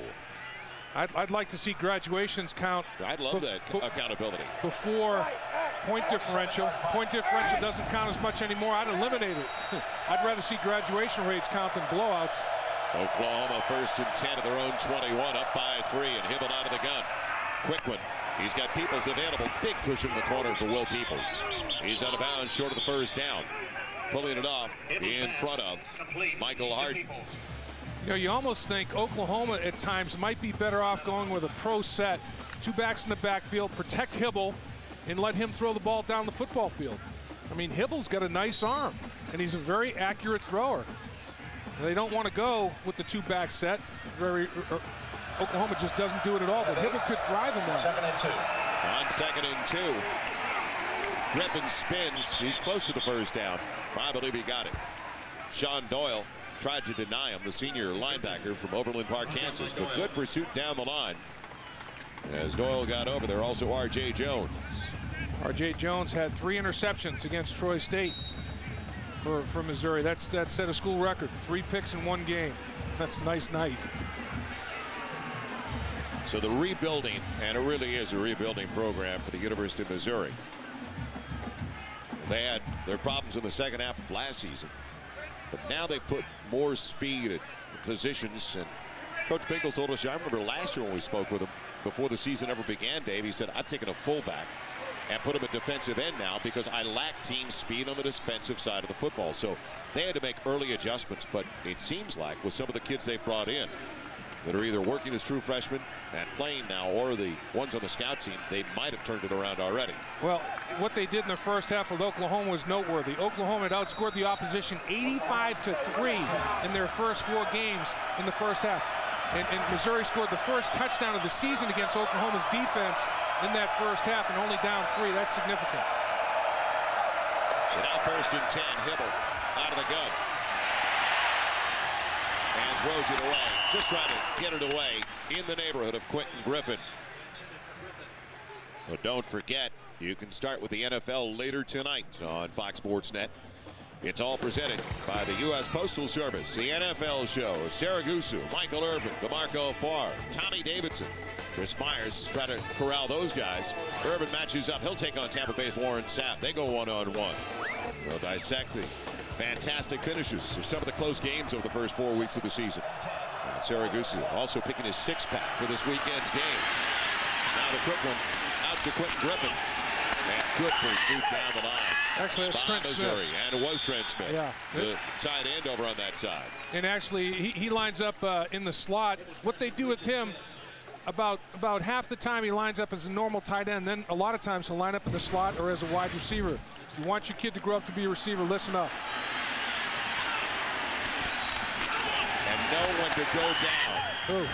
I'll tell you what, 4 or 5 Missouri, you talk about gang tackling, he got peppered by about 4 or 5 defenders. That's running to the football. Oklahoma only 3 of 9 of their third down tries. Missouri stacks the line, Hibble on a quick slant, and it's a completion. Taking it in, Curtis Fagan. Will he go the distance? To the 25, he will. Touchdown, Oklahoma. Mizzou gambled, and they were burned. R.J. Jones is the guy that rolled the dice. R.J. Jones went for the interception. What you have to do, if the ball is going to be caught by Fagan, tackle him and limit it right there. Jones went for the football, did not get the football. Fagan caught the football and took it to the house. Big gamble by R.J. Jones. Watch him right here up top. There's Fagan. Watch him go for the football. No, doesn't catch the football, doesn't make the tackle. Off to the races. That's a big play. You have to give Oklahoma credit, and you have to give Fagan credit. But Jones took a big risk. DiCarlo got it through just barely. Almost hooked it. And Oklahoma has some breathing room early in the game or early in the second half. 3.5 minutes gone by in the third. Sooners lead it by 10.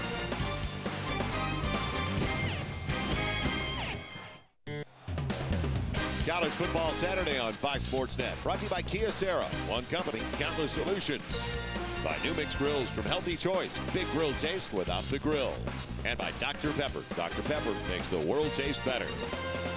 What a view of the columns. Jesse Hall. Beautiful night in Columbia, Missouri. The Big 12 opener. The Missouri Tigers and the Oklahoma Sooners at Oklahoma with a big play. Jordania Mitchell going back along with Marcus James.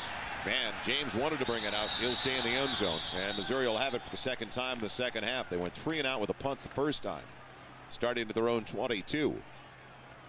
The big play. And you've got to worry when you're Missouri because not many teams can score 17 or more on Oklahoma to begin with. They only give up 10 points a game. That is 5th best in the nation in scoring defense. And what Missouri was hopeful for was a low-scoring game, get into the fourth quarter, still in the hunt.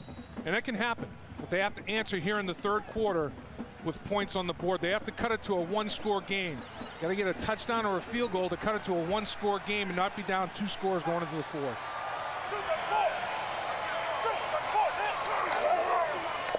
Abram belted again almost as soon as he got it. He gets a yard, but Tommy Harris would not let go of him. So Tommy Harris again wrapping up the running back. This is Lehman, linebacker. Look at the eyes, the concentration. He makes the read, flows over the top. Tommy Harris gets penetration and disrupts, and Lehman just finishes it off. I mean, that's a tandem of potential All-Americans right there. Lehman, former sprinter in high school, 235-pound linebacker that runs 4.440. That's illegal too. 2nd and 9 from the Missouri 21. Wow. Darius Outlaw is going nowhere. Great pursuit on the play. That's McCoy, the nickelback, and McCoy is a guy, he's only had 3 career starts at Oklahoma, and he's had 5 takeaways. He's a big play guy for this defense, solid football player. The read he makes is extraordinary. Little hitch, screen, and he's right there. I mean, route recognition and sure tackle. Great play in the open field. Junior from Jenks, Oklahoma. Another loss for the Tigers, a loss of a little more than 2. And now 3rd and 11.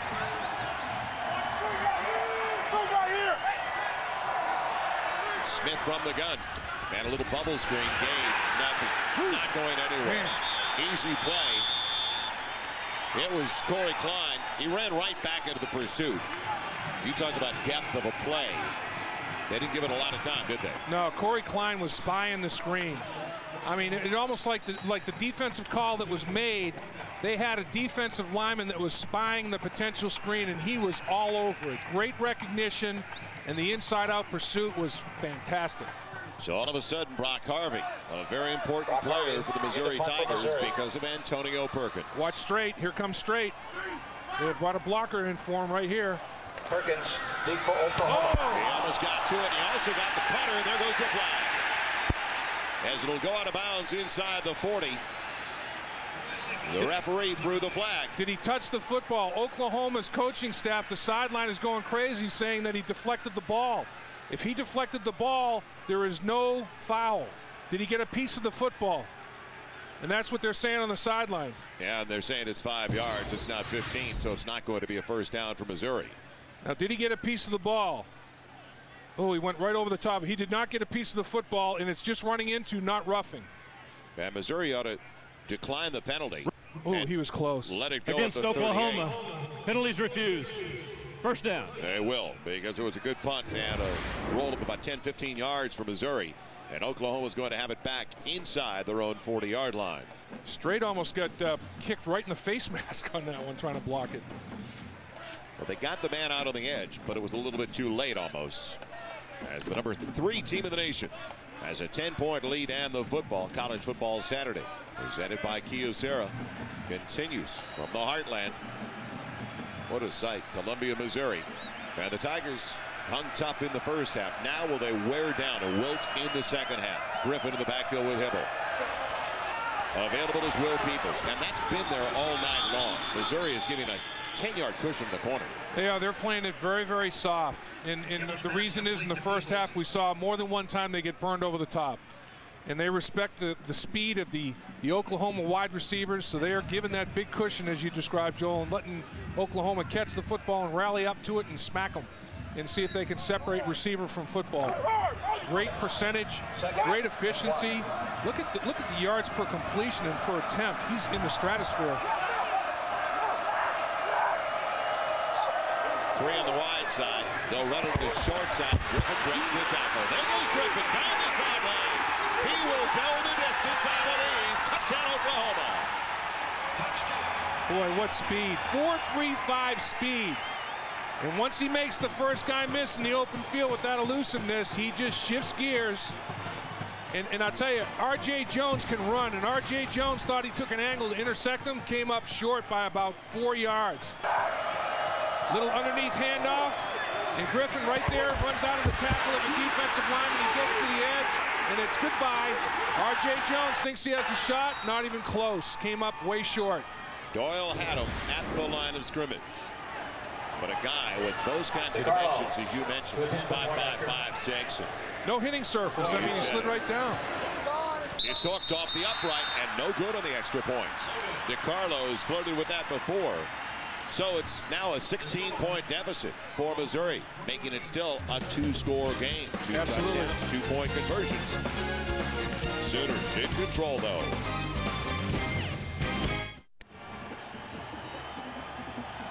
Quentin Griffin has done it again. Another touchdown on the ground. And extra point was missed, so Oklahoma leading Missouri by 16. 10-7 lead for the Sooners.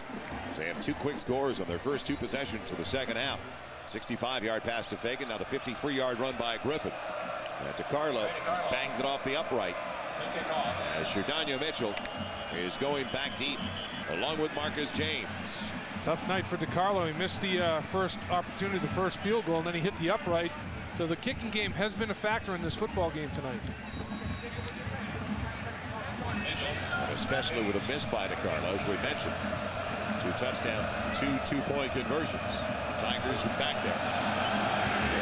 But that's against one of the best defensive units in the country. It'll be little Marcus James from the 3. And leaping over, a would-be tackler did trip him up. He's past the 20 to the 23, but a flag down. Russell Dennison got a piece of him. Usually this is some sort of illegal block, and it could very well cost Missouri field position, hold or illegal block in the back or something like that normally.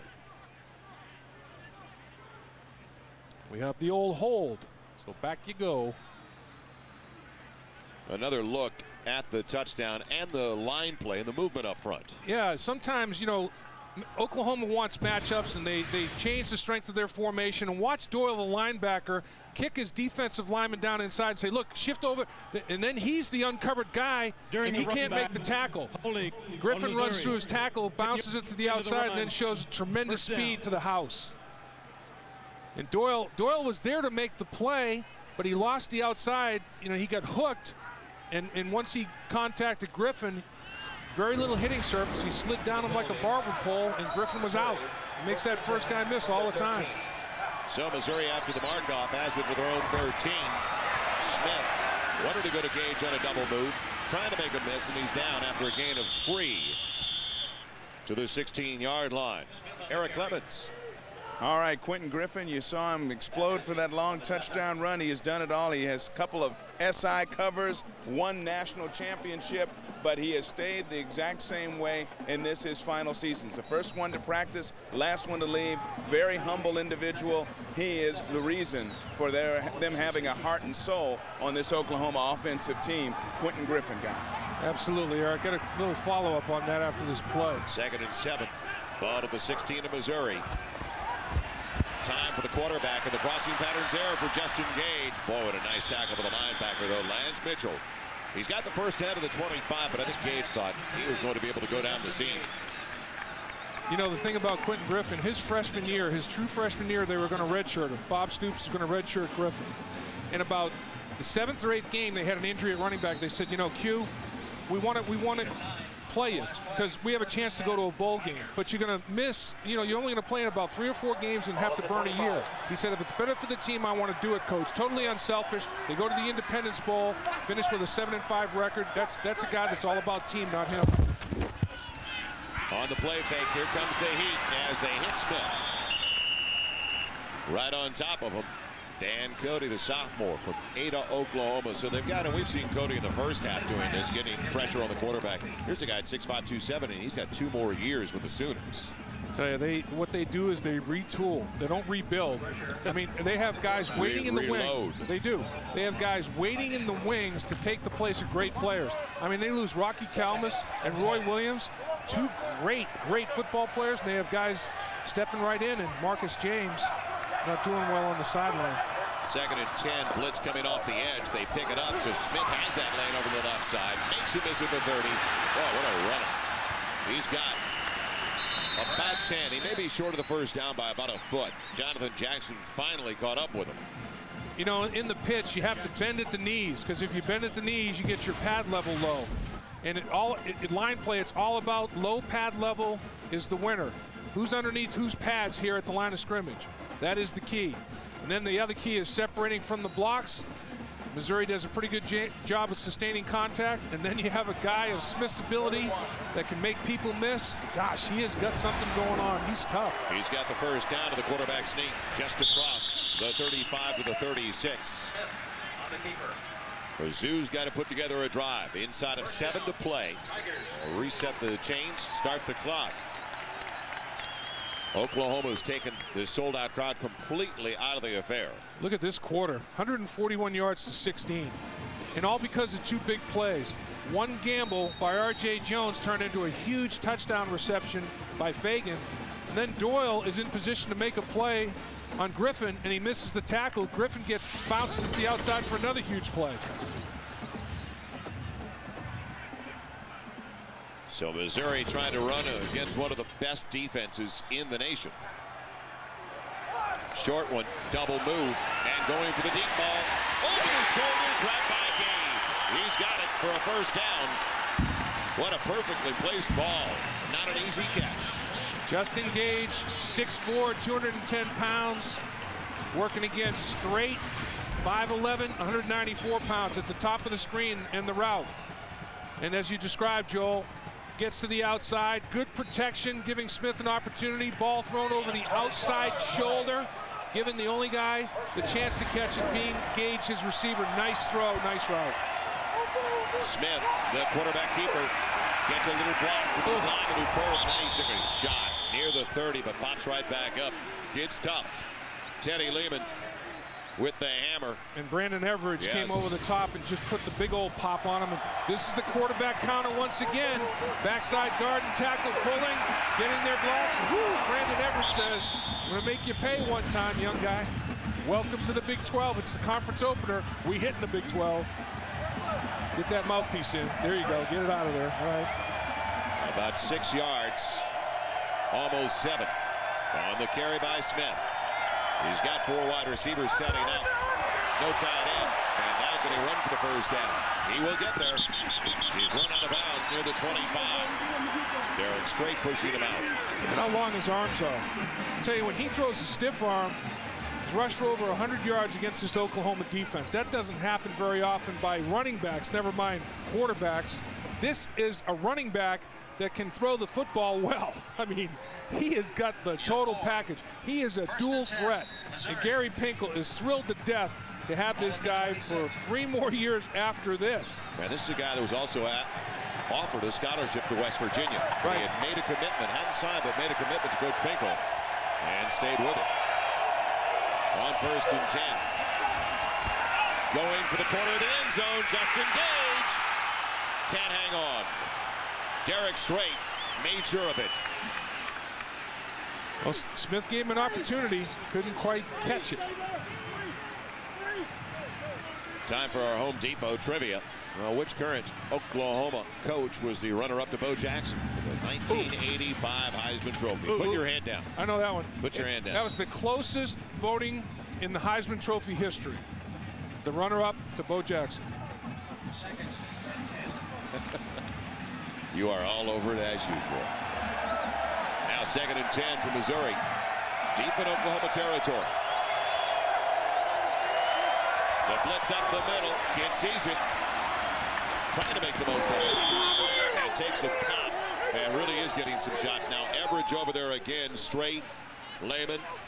But he pops right back up after his short gain. And didn't get much of a spot. Gain of only 2. Now, is there contact in college football? Listen up a little bit. Woo. You know what? The young guy will learn not to leave his feet.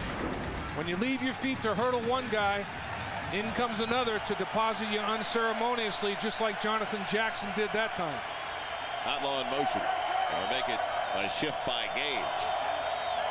On 3rd and 8, and movement up front should be a free down. Fire on the slot, Gage has it. Touchdown, Missouri. Well, no flag. I guess he didn't get in the neutral zone, but I saw the same movement you did, Joel.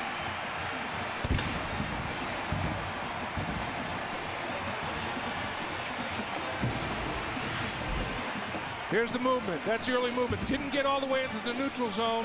Slant, beautiful throw. Right between linebacker and corner.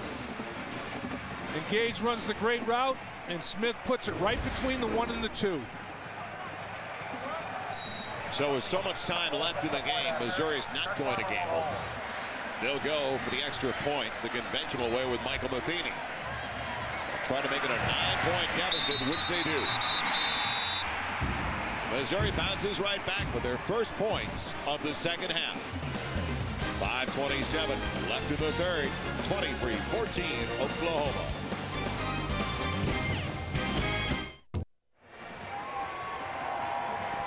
Justin Gage with a big play on a perfect throw. Gage came into the game first in the Big 12, 4th in the nation, with 8 catches per game. So far today, he's got 8 for 118 yards. There's that funky bunch formation covering kicks again. Fagan, Savage, wait for the kick. It is going to be Savage from the goal line. And now we've got whistles. He took a knee. He took a knee when he caught the football. That's a touchback. When he caught the ball, his right knee was down. Inadvertent. He didn't understand that he had put it down. But you're right. He put it down right at the goal line. Watch the right knee. As he catches the football, boom, it's down. He's down right there, touchback.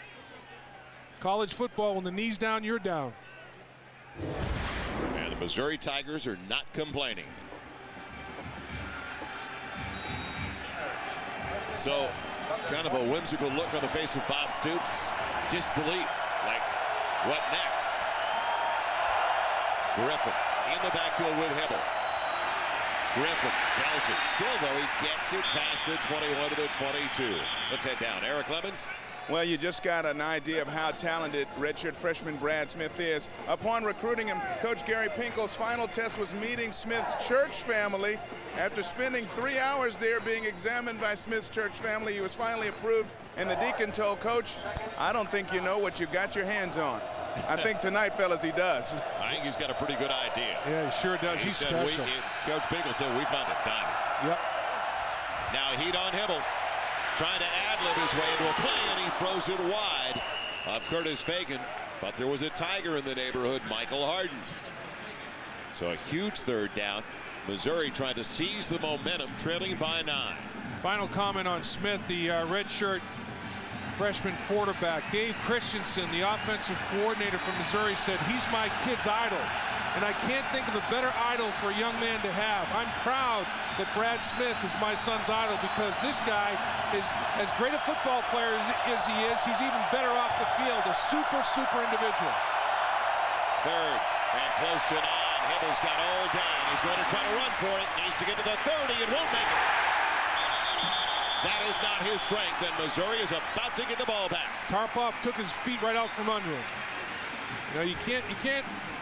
Hibble's not Brad Smith out in the open field. He tried to be Edwin Moses and do the old hurdle routine and came up short. He hit the top of the hurdle and went down. So Missouri holds for the first time in the second half. The previous 2 tries for Oklahoma resulted in long touchdowns. Justin Gage waiting for the punt. And they got their first pressure. Gage backpedaling to run. It's off the helmet of the Sooners at the 30. Should be down right there. At about the 30-yard line. They don't have to talk about using your noggin. Yeah.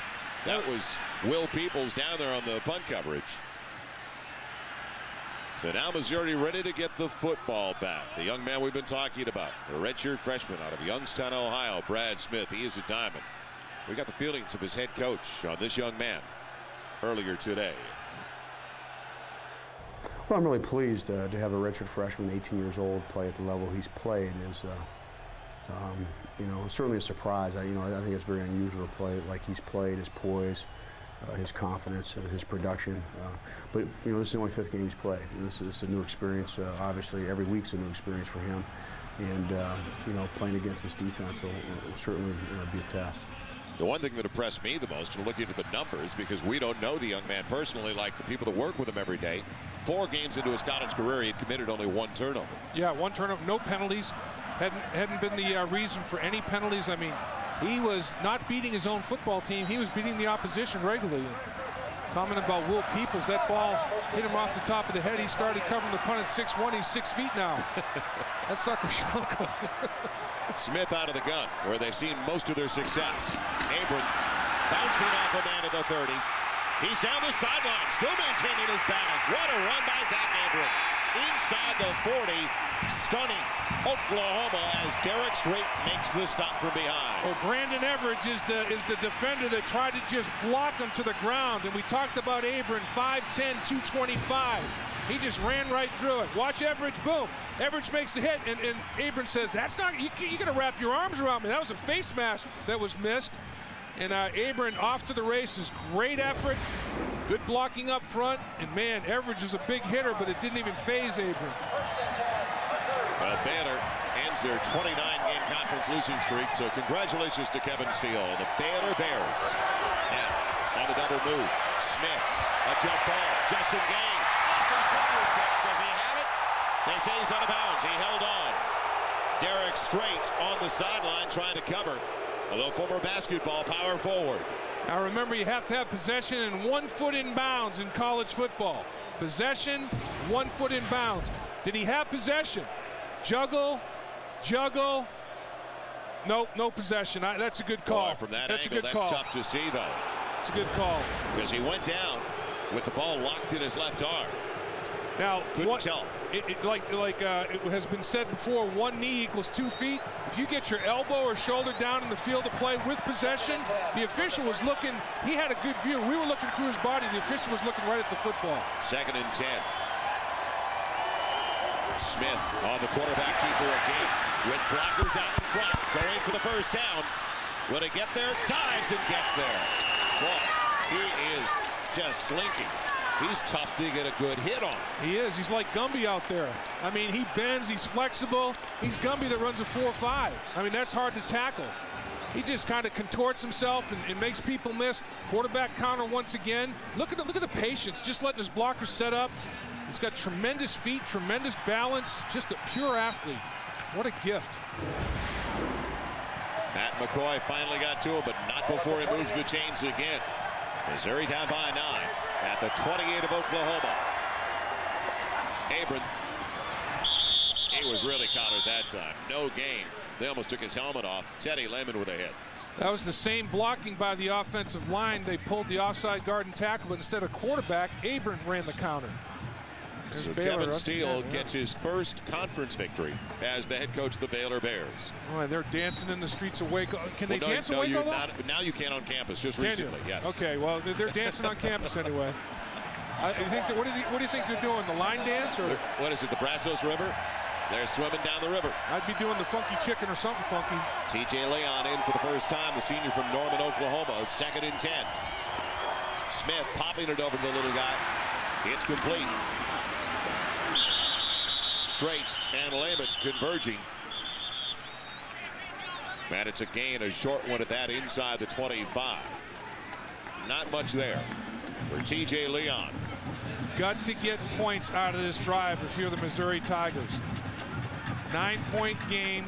Got to get something on the board. It's dicey right now if you're thinking about field goal scenarios. 3rd down and long.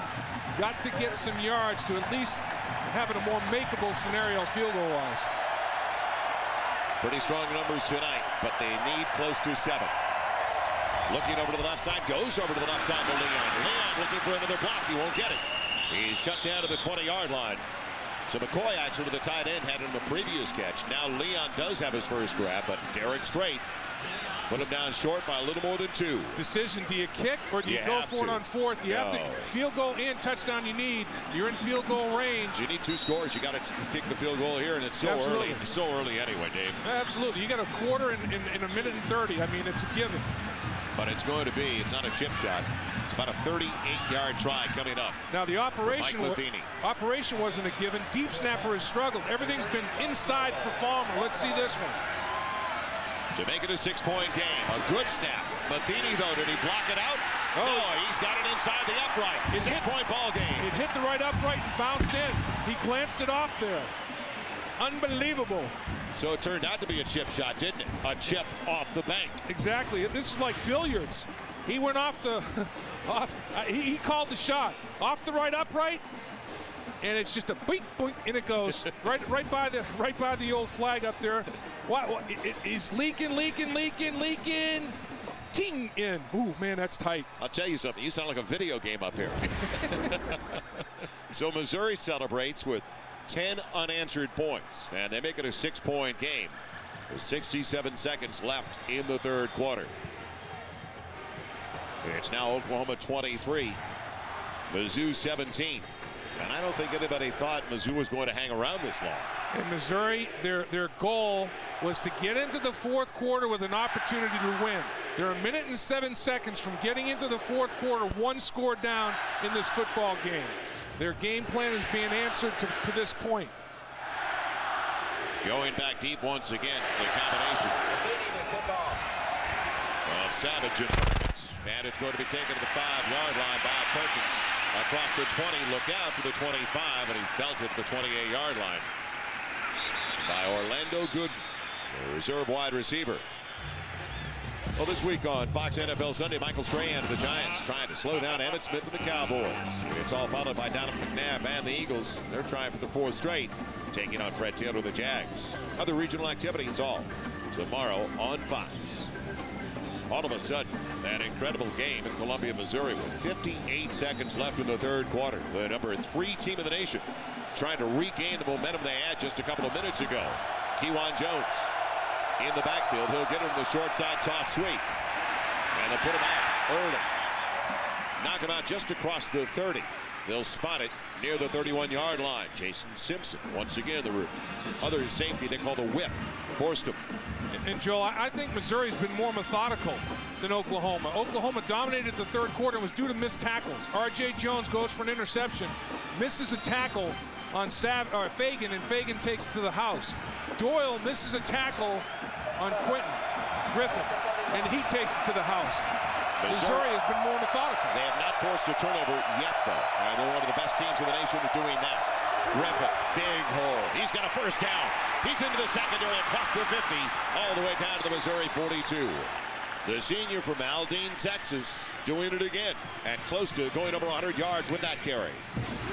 Nice job. Watch the lane right here, the natural lane that Griffin takes advantage of. You got to close it a little tighter. I mean, you know, you can't just wander up the line of scrimmage. Ellison has to tighten it down. He has to squeeze it a lot better than that.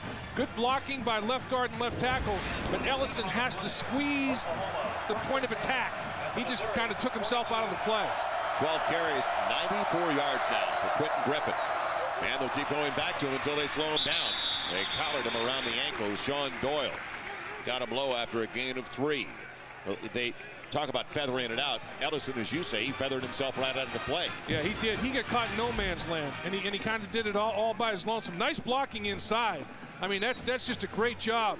I mean, the point of attack was collapsed. They knocked right down inside, but they were expecting, you know, a little bit of help by Ellison, who was unblocked. And Ellison was shocked he was unblocked and took himself out of the play.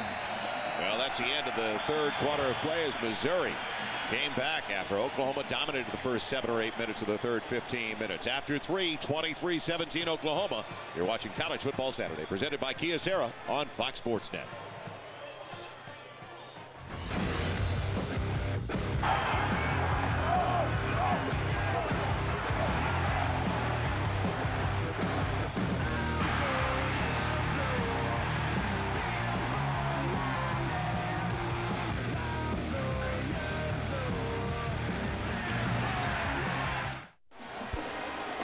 Another incredible day for redshirt freshman quarterback Brad Smith.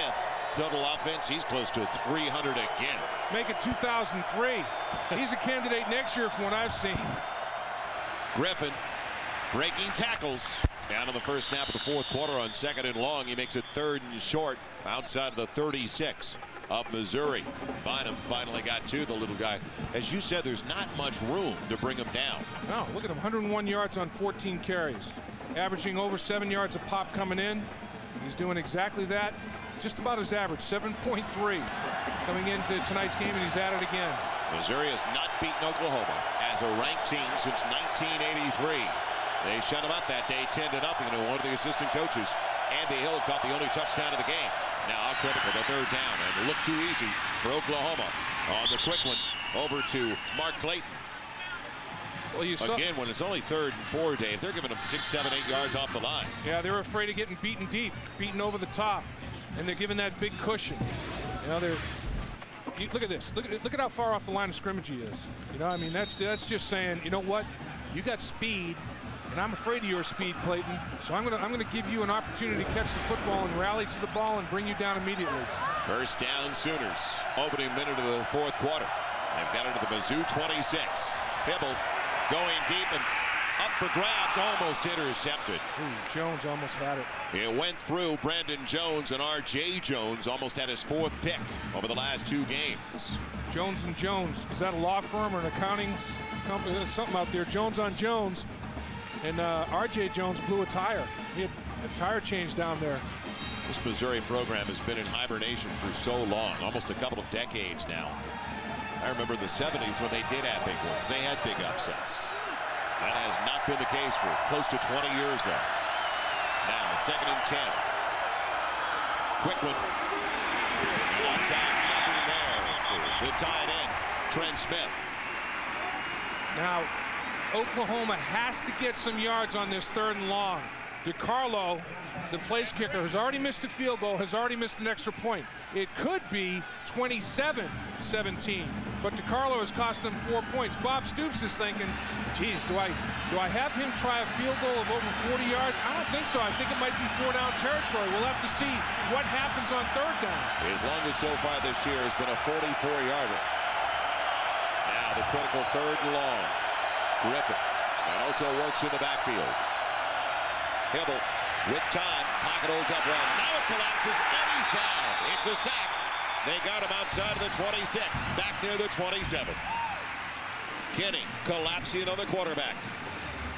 That's what's called the old coverage sack, Joel. Nowhere for Hibble to go with the football. And this is a guy you got to put 2 men on, and they do. They kind of wash him down, pancake. Good job by Skinner, and nowhere for Hibble to go with the football. And he doesn't have that explosive start. So they are going to try the old 43-yard field goal attempt right here. The true freshman from Carrollton, Texas, with plenty of pressure. He already missed one, a 34-yarder. It's back. It's on its way. Plenty of distance, but it's wide. Pushed it right. He pushed it, and there is a flag down in the play. Another flag. A second flag comes in late. Is it the same thing, or is it two different things? Are they going to call excessive celebration on Missouri? Yes, the linesman came in real late. Yeah, and he saw Missouri jumping around. Boy, if they call celebration there, Gary Pinkel will blow a gasket. It's a legal procedure on Oklahoma. Same call by both flags. Missouri will say, nah, we'll take the play. Missed field goal. Illegal formation on Oklahoma. There were only 6 players on the line of scrimmage. Penalties decline. First down.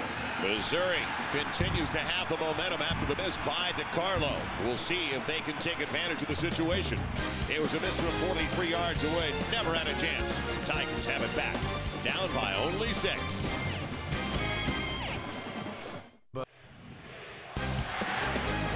College Football Saturday, presented by Kia Sarah, welcomes you back once again to the heartland, the University of Missouri campus, the trophy room. In the college football offices here, Oklahoma, number 3 in the nation, clinging to a 6-point lead. We're only 2.5 minutes into the fourth quarter, so still so much time left in this baby. And with the overtime we've already seen today and this year, like the game we did against North Carolina State, Dave, and Texas Tech, anything could happen. No question about it. Parity in college football. Smith wants to throw. Now can he elude them? Yes, at the 30. Great speed to the 40. Look at him get a block downfield. Breaks through an arm tackle to the 40. This kid is incredible. Lance Mitchell, the linebacker, was in pursuit, and it was no contest. And supposedly Lance Mitchell runs 4.65. If that's the case, Brad Smith runs a lot faster than 4.5. I mean, he just steps up into the pocket, and now he bounces. And look at Mitchell. No contest. And then down the football field, Gage working, and he steps inside. Perkins splits 2 defenders, picks up an extra 7 yards. Big time. And knew when to go out of bounds. Didn't take the extra hit like we've seen with other quarterbacks that have suffered concussions on similar plays. 1st and 10 inside the Oklahoma 38. Abram, anything? They've shut that play down since the opening quarter. No gain. It'll be 2nd and 10. Well, this is Brad Smith's first crack at the national landscape, national television, and United States of America. Welcome this guy right here, Brad Smith. He has got star quality written all over him. That is one excellent athlete at the quarterback position. You know, you're dangerous. You're dangerous with an Etch-a-Sketch. I'm telling you, man. Brad Smith has already got over 300 yards in total offense. He averages 317 a game. He's rushed for 155 yards, 98 a game coming in on average, 3rd best of the Big 12. Now, looking over to the slot, it was available early, backpedaling and overshoots. Darius Outlaw.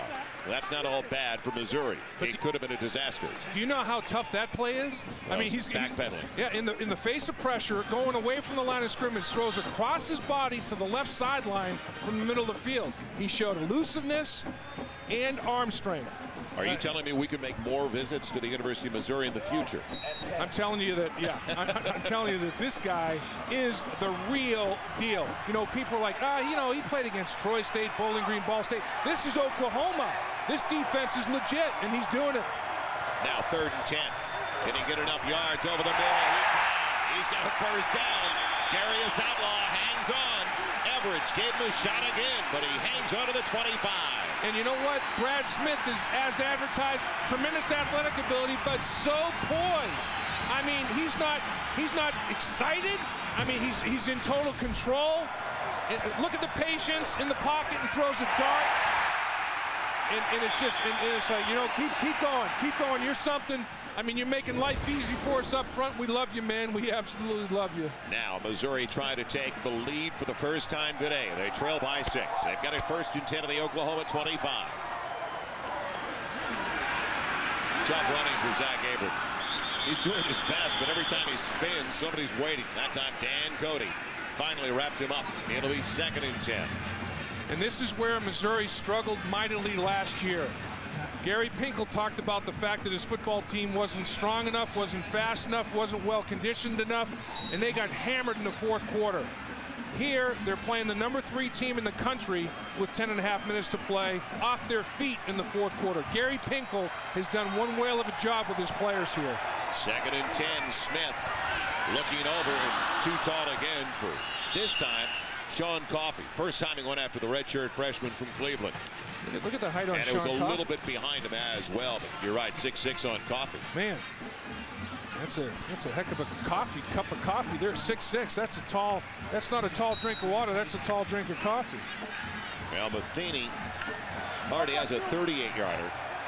This would put it at, if they don't get another yard, at about 42, 43 yards. Smith trips to the wide side. 10 men at the line of scrimmage for Oklahoma. Quarterback draw. And he breaks tackles into the secondary. Forget about it. Touchdown, Missouri. Unbelievable.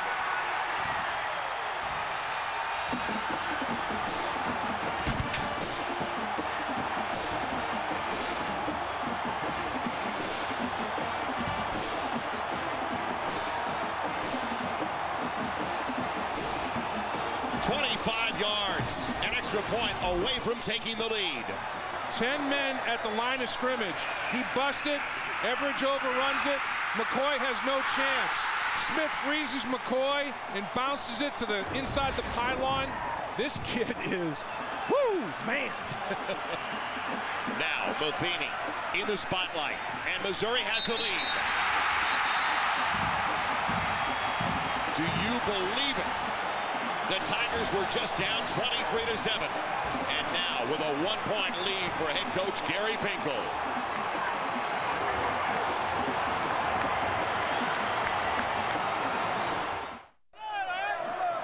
They haven't used their seats for some time now. 67,000 strong in Columbia, Missouri. Disbelief on the Oklahoma sideline. Well, Brad Smith will make you think about blitzing. When he hits a crease, it's bye-bye. This bunch group has got some rhythm, don't they? They do. Perkins and Savage headed to the side of Perkins. Look out. He returned to last year this distance, but not this time. He won't make it to the 20. What coverage. Brandon Bard's down there. Are these kids pumped up, Dave? Look at Smith's numbers. Almost 10 yards a carry. In the second half, Brad Smith has been a show. I mean, this kid, he is so poised. The little stiff arm there. The slant pass for a touchdown to Gage. Just right on the money with his throw. And when he finds a lane, a rush lane, in the defensive line, if they lose their lane integrity, he takes it out the house. And this was just a fantastic, it makes you think about not blitzing anymore. He's got McCoy in the open field, one-on-one. 10 men crowd the line of scrimmage. Oklahoma blitzes. He finds a crease and says, don't do that anymore. On first down, Hibble out of the gun. He's got space on the outside. Will Peoples definitely down the sideline with plenty of room. And that'll quiet him down to the 49-yard line. I still can't believe they're giving him that big a cushion on the sides. And you know what? If they're going to do that, Joel, and let him catch the football, you have to tackle. And that was a missed tackle. I mean, it should have been about an 8-yard completion, but because of the missed tackle, Peoples takes it about an extra 15 to 18 yards. If you're going to let him catch the football in front of you, you got to end the journey right there.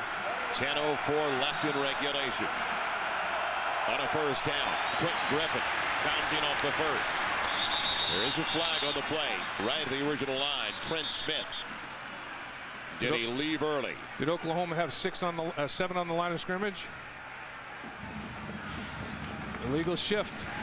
2 men moving at the same time.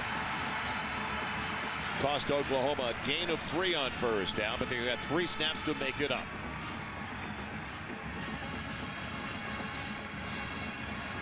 So while they mark it off, we remind you, you can get your NFL fix tonight. Don't forget, it starts a day early.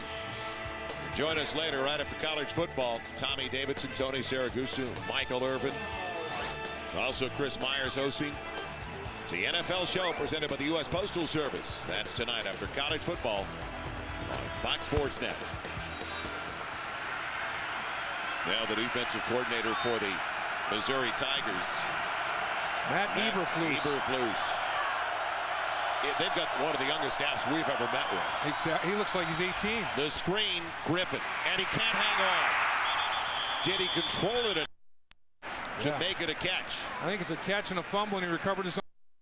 He lost there. He is always moving so fast to begin with. He is. He's a blur. But he has possession. It looks like he takes a couple of steps. It catches it, takes a couple of steps, and then loses it. Ooh, that's close. He took a step and a half anyway. Oklahoma he never did tuck it. They've not turned the ball over today. There's only been only one turnover in the game. Yep. And that was the interception by the Sooners in the first half.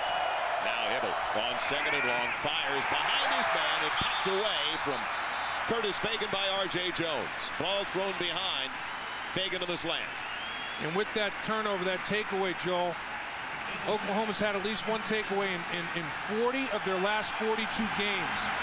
But Missouri's really taking care of the football tonight. Bob Stoops coaches aggressiveness, and he's got size and speed. And that aggressive mentality and the physicality of the players results in defensive takeaways a lot of times. Biggest third down of the game for Oklahoma.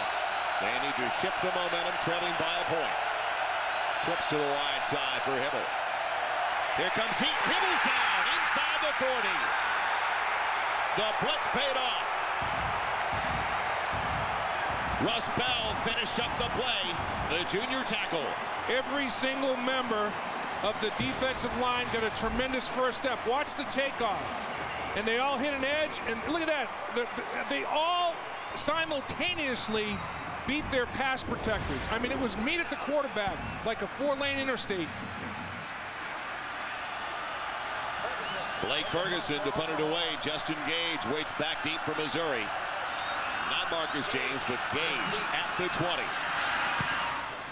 High one, but a very short one, and Mizzou will stay away from it, I believe. Wow, look at the bounce. Great bounce for Oklahoma, all the way inside the 20. That is a 20-yard roll just about.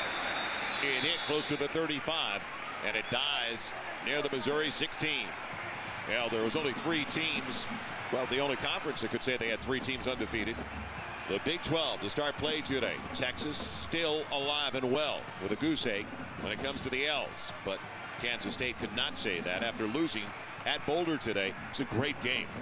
As Colorado upset Kansas State 35-31, and has Colorado shown what they're made of. Coming back and beating UCLA after losing Oaks. Oaks leaves, and now with a big victory at home. Well, they're defending Big 12 champs, and they have the heart of a champion. Smith on his own. And nothing there as he takes a shot at the 17-yard line from Lance Mitchell. Back downstairs. What's the latest, Eric? All right, Oklahoma, of course, coming off the field after that sack. Everybody, as Dave Lapham said, had a meeting at the quarterback, and they all looked up at the replay to see just how bad the protection was on that particular play. Meanwhile, Smith is hurt after that last run. He's shaken up. He's being attended to by the official on the field. Right now, all the momentum with Missouri, but it would be a big, big blow if Brad Smith couldn't finish this game after taking a hard shot on the sideline here. He took the Oklahoma side of the field, guys. Right to the head, Eric. He took a shot right to the head, and right now he's trying to decide if he's in Columbia or Norman. And the trainers are looking at his eyes to see how clear they are.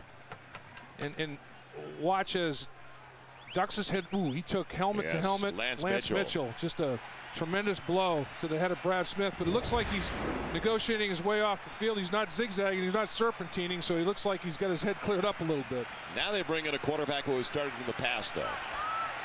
He has not yet taken a snap today, and that is Kirk Farmer, who Coach Binkle told us here. Now here's a senior, and he started 14 games over the last 3 seasons. He's had seasons wiped out, though, good portion of one due to a broken leg. But Coach Binkle said he's been really supportive of Brad Smith. Well, Missouri jumps, and all of a sudden now a different voice, a different cadence. Absolutely. Different timing, different voice, different cadence. Kirk Farmer, after he lost the job, he said, all I'm going to do is compete every day in practice to get it back. Prior to the snap, false start. Missouri, 5 yards, still second down. And now Brad Smith is going to come right back in after the loss of 5. So Smith clears out the cobwebs. And you can understand it after we saw the helmet-to-helmet contact from Lance Mitchell. And he was trying to get down. I mean, he was trying to assume the fetal position, get down a little bit, and he took it right in the noggin. Oh, almost intercepted. It is picked off. The interception for Everidge. And Oklahoma's got it deep in Missouri territory. Well, I wonder if the cobwebs were totally clear. It's interesting, though, you would throw deep in your own territory at this point of the game. Oh, man, that young man's bitterly disappointed. He's only thrown 2 interceptions on the season. He threw one tonight, and just staring down his primary receiver, Gage, trying to hit the slant again, and Everidge just followed the eyes of the quarterback right to the football.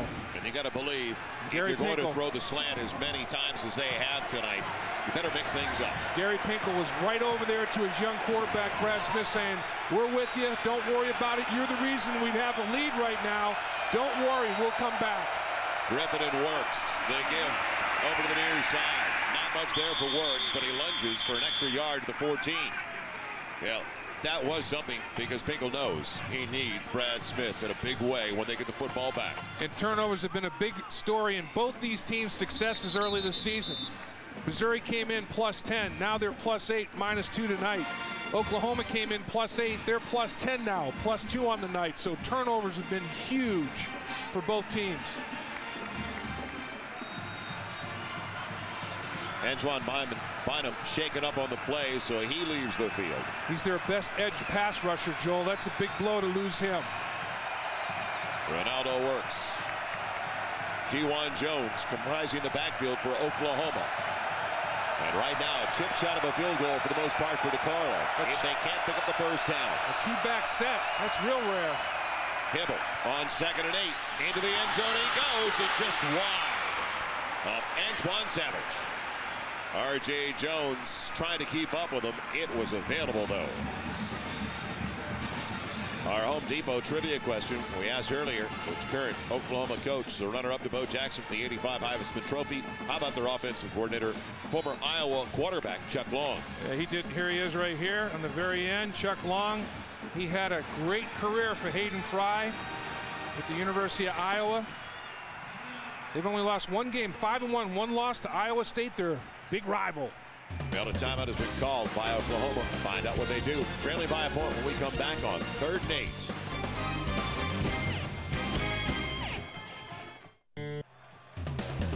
College Football Saturday on Fox Sports Net. Brought to you by Kyocera, one company, countless solutions. By Subway, eat fresh. By Zenith, digitize the experience. And by Speed Channel, the new home of the NASCAR Craftsman Truck Series. The Memorial Union. And what a beautiful campus. We're at the University of Missouri. Works and Griffin flanking. Nate Hibble, 3rd and 8 from the Missouri 14-yard line. Pressure on the edge over the middle, and too tall. Trying to get it to Curtis Fagan. Well, that never had a prayer. Missouri decided to bring 6. They said, you know what, 3rd and long. Hibble is one-dimensional. He doesn't have the quick feet of a Smith. He's staying in the pocket. He's going to throw it. So we know we have a stationary target. We're going to bring 6 people and make them hurry his throw. And it comes back to the man who struggled, DeCarlo. He's missed 2 field goals and an extra point tonight, all makeable. Although last field goal, 43 yards is no gimme. See if he can convert here. For the lead, a 31-yard attempt. He just missed from 43 yards away.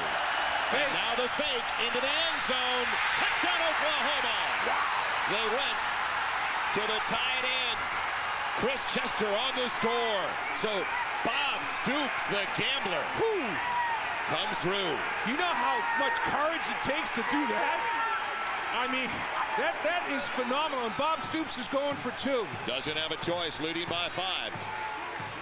You know, I lost track of the holder. Was the holder McCoy? If the holder was a backup quarterback. Holder Matt McCoy, the junior from Jenks, Oklahoma. Well, I'll tell you, McCoy throws a darn good ball then. Because, you know, usually you see a backup quarterback throw a pass like that. McCoy's the normal holder, and then they didn't tip their hand with a different holder. And McCoy comes out and throws a strike. Double coverage. I mean, Missouri had good coverage on Chester. Great throw, great catch, encouraged by Bob Stoops to call the play. Now the 2-point conversion. You got to believe Quentin Griffin is going to touch the football. He's back there with Ronaldo Works. Well, they're going to go right here to their big tight end, Trent. Looking for Smith. Back of the end zone. Yes, they find Curtis Fagan for 2. But what a job in selling the fake. And then the throw you talked about. Boy, McCoy I mean, right. Look, there's good coverage, but that is just a perfect throw. I mean, there's a couple of guys back there. They never located the ball, though. No, they didn't. They really didn't turn around and look at the football. But the coverage wasn't terrible, and McCoy throws a nice ball. I mean, I'll tell you what. I mean, you have bracket coverage on that, and they get it done. You have Kinney and you have King in coverage, and McCoy throws a strike. And the two-point conversion along the back of the end zone, just doing the tightrope back there is Fagan. They ran a little double crossing pattern, and Trent Smith went underneath, and Fagan crossed behind him, and it was on the back line for a two-point conversion, 7-point game. And look at the congratulations McCoy is getting. That is one huge play for that nickel defensive back slash quarterback. He's slash.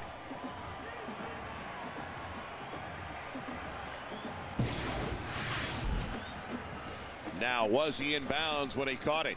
He got the call. Possession, 1 foot down. Where's that right foot? Left foot was out of bounds. Left foot's down, though. Left foot's down. That's a catch. Left foot's down. What was down first, though? That's a good call. And a tough one. Yep. Was the left down? Right. Or did the right hit first? Yep. And he had possession and only one down, but which one was down first? And if it was simultaneous, that's tough. We're slow motion stop. They have to make it right on the spot. They go away from James. It's going to be instead the wide receiver with some nice moves. Shuganya Mitchell all the way to the 30-yard line. So Missouri's got it in decent field position. The pressure back on the Tigers. And redshirt freshman quarterback Brad Smith, as they tell Mitchell will stay in the game, which tells you that it's going to be a spread attack. And Lance Mitchell gets a big assist because Lance Mitchell is the one that goes helmet to helmet, boom, right there, and knocks Brad Smith woozy. Farmer comes in, different cadence, they get a false start. And then the very next play, Smith comes back and Everidge reads the route, reads his eyes, steps in for the big pick that led to the touchdown. Now, Johnson. Brad Smith, with plenty of room past the 35, up to the 38. He gets 8 on first down, but, back to the interception. They have 14 points off turnovers. Don't forget about the first turnover.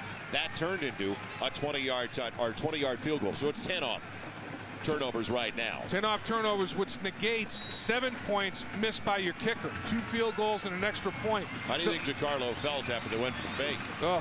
Yeah, well, and that's really another reason that was part of the thought process that went through Stoops' mind, I'm sure. From the 38, 2nd and 2. Abrick will get the first down, but just barely across the 40. Teddy Lehman on the hit. But that's what makes Bob Stoops Bob Stoops.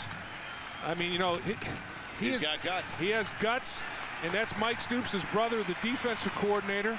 And Bob is just, I'll tell you, he has his kids believing. It's just, they wait to win. It's not like they expect to win, they wait to win. And it all starts with him and the attitude that's pervasive. T.J. Leon, the only one in the backfield, 4 wide receivers to spread the defense. It'll be a 5-man rush. And Brad Smith can't get away from Teddy Lehman. It's a sack, and that's a rarity in this game for Oklahoma. Sure is. I think that's only their second one tonight. They came in with 4. I think that's only their second sack on the night, I believe.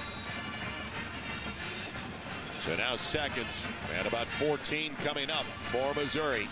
Clock working against it now. Inside of 5 minutes to play.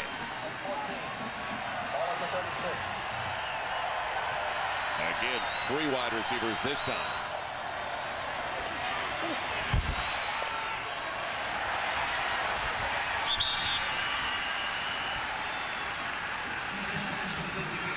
Shallow cross for Justin Gage.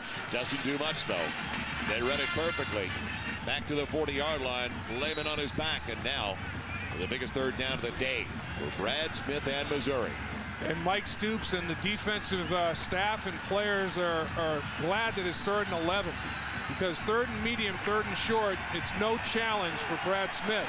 3rd and 11 presents a little bit of a challenge anyway. Missouri still has all 3 of their timeouts left. Now Smith on the double move, looks down the middle, and it's intercepted. He had, I thought, coming over to this side, Gage, as he took a shot, Outlaw was the intended target. Eric Bassey with the pick.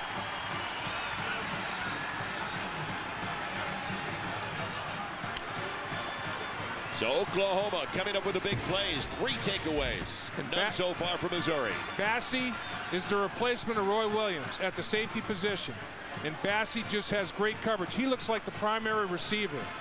I mean, he was just all over Outlaw, and Brad Smith takes a late hit and takes it down to the turf, provided by Dan Cody, but he saw the interception and dejected. Back-to-back interceptions for Oklahoma. Griffin can't spin away, gets a yard. And now Missouri will have to stop them. If they can't stop them after 3 snaps, then they have to start thinking about using their timeouts right away. I really thought that if it was going to be a close game for Missouri, it would be very low scoring. This is a lot higher scoring football game than I thought it would be for it to be this close in the 4th quarter. And this Oklahoma team, top 10 in scoring defense, giving up an average of the first 4 of only 10 points a game. Gives you an idea of what Smith presents for the opposition. Griffin and works in the backfield. It's out of the gun. It's Griffin. And he breaks tackles effectively again. Should have been a loss. Instead, he's got it to the 38. Stayed in bounds. James Kinney thought he had him. Ferguson finally made the hit. The executive producer of Fox Sports Net, Bill Borson. Coordinating producers of College Football Saturday, Roy Hamilton and Gary Garcia. Tonight's game produced by Mike Kelly, directed by Ken Fass. The College Football Saturday studio show produced by Loy Maxson and directed by Joe Woites. Senior Vice President of Field Operations, Andrea Berry. And the Vice President of Field Operations is Karen Newman. I'll tell you what, all our guys that provided the pictures tonight, they brought their A game as well. Boy, we got some good shots of what took place in this football game. It was excellent. Been that kind of night in Columbia, Missouri. Now Oklahoma hitting only a third of their 3rd down tries. They've got 5 for 15 so far, and now they use their 2nd timeout. So they've only got 1 left. Missouri still has 3 on the board. They stop it with 2:35 to play. And we talked about it frequently, can Missouri afford not to get up on the line of scrimmage close to the wide receivers? And really, with Hibble, he's one-dimensional. They know if it's a shotgun snap to Hibble, he's throwing the football. So they're going to have to provide the tight coverage. Now they have to decide, do we blitz? And if we blitz, we have to provide tighter coverage. I mean, all that is flying through everybody's heads right now. It's a very young Missouri team for head coach Gary Pinkel. And now the frustration this week, and it starts tomorrow. Fox NFL Sunday. Michael Strahan of the Giants trying to corral Emmitt Smith of the Cowboys. Then Donovan McNabb of the Eagles. Will they get their 4th on the road in Jacksonville, Florida? It's this week on Fox. That's great music. Give a little rhythm to that music. Nobody has left this ballpark. Absolutely. I mean, it is jam-packed. They wondered what it would take to get this program going once again. It's blackout. I mean, the lighting's good. Everybody's wearing black. That's why it looks like it's night. It is nighttime, but good lights. See the lights. Everybody's in black though. What a football game these people have seen. And this kid is a beacon of light for the Missouri program right there. He is something special with a capital S. Brad Smith, the redshirt freshman from Youngstown, Ohio. Griffin. The single to the backfield with Hibble. 2 to the short side. Room on the outside of the wide side. Hibble looking up in the middle. Now fires underneath the tight end. They don't get the 1st down. Trent Smith lost his footing. It'll be a punting situation, and Missouri should use a timeout right here. They should, absolutely. Clock moving. Yep. And they still haven't called a timeout. Up next on Fox Sports Net, Oregon and Arizona. So another top 10 team coming up. The number 3 Oklahoma Sooners trying to hang on. And Missouri is not stopping the clock. Interesting. And really, it took a while for the officials to set the football and start the play clock. And Oklahoma should just melt it down to the 2 seconds. Justin Gage waiting for the Blake Ferguson punt. And he will take it down very wisely. With about 1:45 left. 1 second on the play clock, they snapped it. Kicks it away. Gage calling for the fair catch, and Missouri needs to move 77 yards to tie it up. So the Tigers have it at their own 23. 1:39, all 3 timeouts remaining. But don't forget, by not stopping the clock, they lost a good 40 seconds. And this young man, If he can bring his team from behind to tie this football game with 1 minute and 39 seconds to go, on top of everything else he's done, there's been a lot of good and some bad. 3 interceptions. They were all painful, but he has done a great job tonight. 2 to each side for Brad Smith. He's got all day. Now room to move. Makes a mess. Do you believe this kid? Flag down, though. It's going to go against Missouri, I believe, downfield trying to block. Yeah, I think it's one of the big offensive linemen locked up down the football field, and maybe get his hands outside the framework of the body. There'll be a holding penalty from that spot, about the 41, 42-yard line, it looked like. Well, it was a first down for Brad Smith. It'll be a hold. Oh, the other way. The other way. Well, the big guy was trying to go downfield to block, and he was held up. That's a rarity, isn't it? Well, they didn't call holding against an offensive lineman, so they must have called one of the tight ends or wide receiver. It's going to be tacked on the end of the run. It was while the play was in progress. So they're trying to determine exactly where the spot took place. Now it's one of those. Is it a spot foul? Spot foul deals, exactly. And do you decline it because you gain more yards than the 5 from the spot of the foul? They're tacking it on. On Oklahoma, 10 yards from the end of the run. Tacking it on. So that turns out to be a gain of 27 yards, including the penalty for Mizzou. 90 seconds to play, and they only need 50 yards. And Bob Stoops is saying that. Isn't that from the point of the stop, from the point of the spot? Why are you tacking it on the end? And he's kind of befuddled and bewildered, and I'm not sure he got an explanation he was real happy with. 7-point lead for Oklahoma. Clock running against Missouri. And Smith again with the lane closing.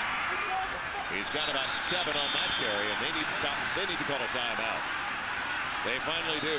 But boy, they wasted some time. 62 seconds to play. Still, with 2 timeouts on the board, that's an eternity. Maybe they just don't want to give Oklahoma the ball back. Yeah, I think I agree with you. I think they're trying to score with as little time left as possible, and that's all well and good. But if you try to take it, be too cute with it, it can backfire on you, and you might not have enough time to run plays even with timeouts in your possession. So. But this is you talk about growing up fast. How much pressure is this kid facing right now? 209 yards rushing against Oklahoma. This isn't, Troy State. A new Missouri quarterback record against the Sooners defense, which is outstanding. We talked about the Sooner team speed. Brad Smith said, what speed? This guy's operating at warp speed. Dave, last week he accounted for 350 yards of total offense, 213 through the air, 137 rushing. Tonight, he's got 209 rushings. We just saw a new Missouri record for a quarterback. Tack onto that, 174 throwing. So he's just below 400 in total offense. But he'd say you can have all those yards if I didn't throw those 3 picks. For all that good. You can throw the slant a little bit too often, can't you? Yeah, and for all the good, he's done an incredible amount of good, but all of his interceptions resulted in points. And he bemoans that fact. There's no doubt about it. But this guy is big time. Now, after the timeout, Missouri's got it. 2nd and short. 2nd and 4. They put him down to the 44. Out of the gun where he's been so successful. He's got a wall to the right side. Over the middle and through the hands of the tight end, Fredrickson. Teddy Lehman in the back of the tight end. Tell you right now, I don't know how much I take the ball out of his hands. They had a wall and a seal over to the near side. Wide side of the field, he could have run for 15 yards easy. That's true. And once again, remember in college football, the clock stops when you generate a first down. So they still have 2 timeouts remaining. But they only have 2 snaps now. Right, 58 seconds on the clock. And so what we were talking about, being judicious with the use of timeouts, you can almost play it too cute. They need 4 yards and 2 snaps. Smith looking underneath, now going and throwing a low percentage pass behind Sean Coffey, the redshirt freshman. So it's down to 1 snap for Missouri. And it's interesting that they haven't kept it in the hands of Brad Smith. And on this 4th down play, snapping the ball from the left hash mark, I would get him out of pocket, give him a run-pass option to the right side. Move the pocket. Yep. Just by design to his strong side, his right side, which is right now the wide side of the field. Or I don't know if I would rather have a personal protector out there running naked and let him get out of pocket and put a lot of pressure on the outside linebackers and corners. But and I'd also tell the kid to call timeout if you don't like what you see. This is it. 4th and 4. Smith looking to run. Will he get there? Diving. It's loose. Lost the ball. Loose ball. Who gets it? Still on the ground. Missouri, Oklahoma. Missouri got it inside the 25. Wow. Unbelievable. Palmer, the big salty guard. The kid from Oklahoma, the kid from Norman, the tough guy. Now, they better regroup in a hurry. There's only 43 seconds left. Time they're out. going to talk about. Timeout. They're talking about now. It's a 4th down fumble. He had the first down already. Do they bring it back to the point of the fumble? Yeah, they do, but I think he already had the necessary yards for the first down. He got to the 39 when it came free. And that's what they're talking to Gary Pinkel about. The old Dave Casper rule. You know, 4th down fumbles, you can't fumble it forward on 4th down and advance it. I think you can if you recover your own fumble. You said it. It's only the man who gets it. You can't have somebody else fall on your fumble when you fumble it forward on 4th down, and Smith didn't come up with it, so it goes back to the spot where he lost possession. And man, it's very dicey whether he makes it or not. It looks like he's got it by a yard. Looks like he makes it. He wanted to go to the 40. He needed to go to the 40. The foot's on the 39. 39, yeah. He's got the first down. Yeah, he does. So they'll bring it back to the 39. And they're trying to determine exactly where the ball was when it came out of Smith's hands. Boy, there was a pop. That ball came flying out of there. The ball was down. The ball will come back to the spot of the fumble. It was beyond the line to gain. It's a first down. Now, Missouri's got to hurry because they'll start the clock, and they might want to call a timeout here. I think so. Now they're going to get up to the line. Is Oklahoma ready? That ball's out on the on the 41-yard line, not the 39. They got a very generous spot. They put the spot of the ball where he fell after the tackle. The ball came out 2 yards behind that at the 41-yard line, and they spotted it where he fell down at the 39. A big break for Missouri. Huge break for the Tigers as the drive and their chances are still alive. And Gary Pinkel asking about the 4th down fumble. He's got the first down. They're not disputing that. He's yelling about the timeout or something. But Smith lost possession of the football at the 41-yard line, not the 39-yard line. So if I were Gary Pinkel, obviously not aware of that, and he's still fighting for everything he could possibly get for his football team. But he got a big break right there. So Missouri still has a hope. They have 1 timeout remaining. And it wouldn't be alive now had not for they've received a great spot. Right at the 40. Look, the ball's out. He has to get here to the 40-yard line. The ball's out at the 38.5. And this is where they mark it at the 39, where he falls for forward progress. The ball's out. And then it goes forward. And they mark it where he goes down. And the ball was out of there long before that. Big break for the Tigers. No review in college football. Nope. So now the Tigers are ready to go. They do have 1 timeout remaining, trailing 31-24. Can Smith do it again? Here comes the extra man up on the rush over the middle. Too high for Sean Coffey. And he was wide open with room to move. Derek Strait was beaten on the pattern. And he's 6'6", and Strait's 5'11". And man, oh boy, that was close. And it's hard to overthrow 6'6", but it happened. So now 2nd and 10, 39 seconds to play. 2 on the wide side. Smith very rarely under his center. In trouble. Got it away inside, but short of the first down.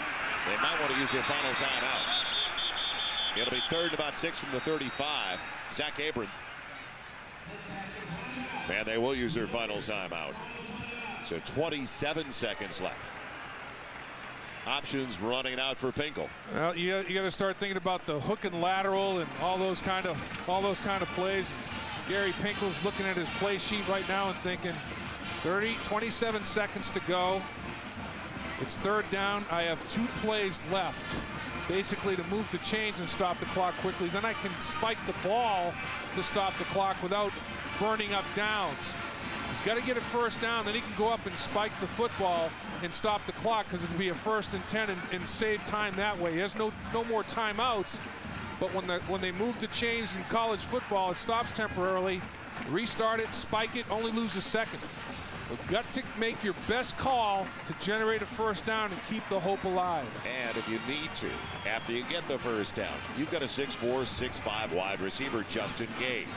You can take a chance in the end zone if you get him up against a small cornerback. Well, you got Gage and Coffey, and you go fade to both of those big old dudes and get the ball airborne and let them out jump people. Well, we talked about the level of competition earlier for redshirt freshman Brad Smith. It's far from over, but I don't think anybody will argue that this kid has arrived. Oh. And the University of Missouri is a quarterback for the next 4 years, like Iowa State at Seneca Wallace. And he's even larger than Wallace. He's at 6'3", 200 now. 3rd and 6. Moving the pocket by design. Throw is late. And it's intercepted. No. He had him available much earlier. McCoy knocked it down. Darius Outlaw, and he's, you know what, I'll tell you something, because I watched Outlaw the whole way. He didn't read his break, because that ball should have been gone long before that. Outlaw, former quarterback, making the change to the wide receiver position. Abagu is the guy that, what's his name, the receiver that was injured? I'm sorry. Mboga. Mboga, yeah. Mboga is the guy that should be in the football game at this point in time, but he's got a broken rib. Mboga, who knows if he makes that play, but here's the 4th down, the play of the game right here. 4th and 6 at the Oklahoma 35.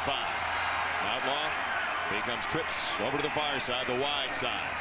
Brad Smith has all day, and that's the end of the game for Smith and the Tigers. Oklahoma can celebrate.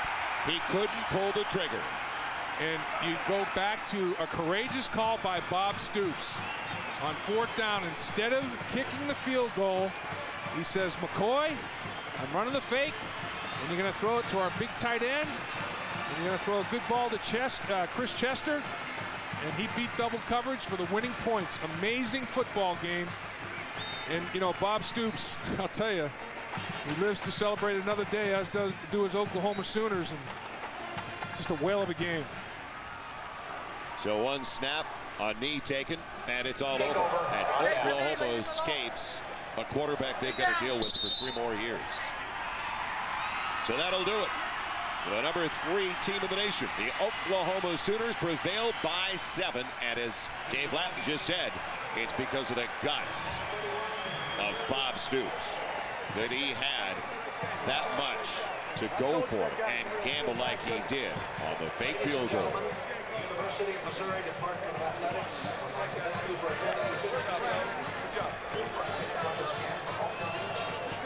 It was more than we could have asked for, Dave. Missouri staying within 7. Boy, the riverboat gambler, Bob Stoops. Big plays in this football game. Back and forth it went. Missouri is definitely going to be a factor in the Big 12. Missouri falls to 3-2. Oklahoma now at 5-0. What a day for Quentin Griffin as well. A catalyst on the offensive side for the Sooners. For Dave Lapham and Eric Clemens, I'm Joel Myers. Thanks for joining us from Columbia, Missouri. Don't go anywhere, though. Right after a brief timeout, the Pac-10 is up next. Oregon and Arizona, a duel down the desert. So long, everybody, from Columbia.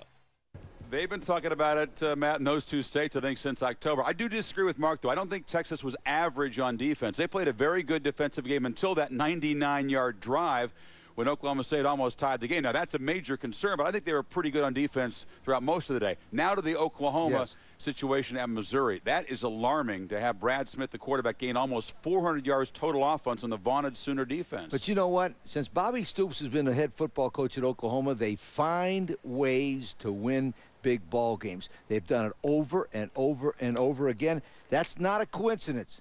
That's a well-coached football team at Oklahoma that finds ways to win, and that's because of Bobby Stoops and his staff. And everybody's going to talk about, boy, Oklahoma looked by Missouri. You know, if you really looked at Missouri playing a night game with the talent that they have, I think you thought Missouri could be competitive in this game, and it's because of the kind of quarterback they have in Brad Smith.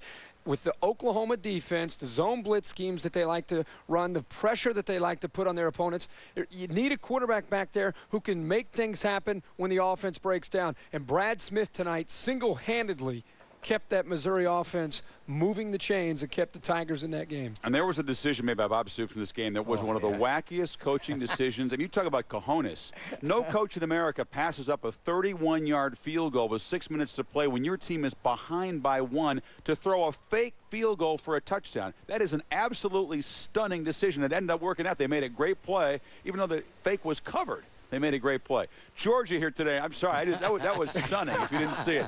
Georgia made some great plays and made some history here by beating Alabama. Well, they also made some great plays, Georgia did, in the special teams. Well, here's where they won the football game. The return yardage was wonderful. The field position with the punting was very good. They blocked an Alabama field goal, and they kicked the winning field goal.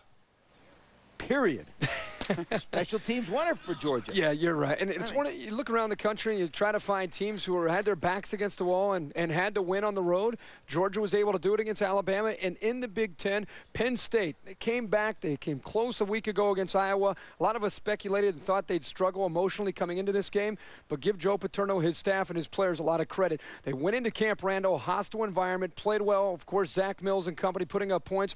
But Michael Haynes and Jimmy Kennedy, the Penn State defensive front, controlled things. And this is an offensive line that Barry Alvarez has said this might be his best offensive line he's ever had. And we do have to tell our friend here, congratulations, because he gave us the double, not so fast. 3 for 3, I think. Yes, you're you scoring. Congratulations. But who's keeping track of that? Yeah, right. Let's look ahead to next week. It's the Showdown Saturday. You could call it Judgment Day 2002 if you'd like. Miami hosting Florida State. I know the Noles got a win over Clemson, but you don't believe all is well in the Seminole Nation as they go to a very tough spot. Kirk and I saw them, and no.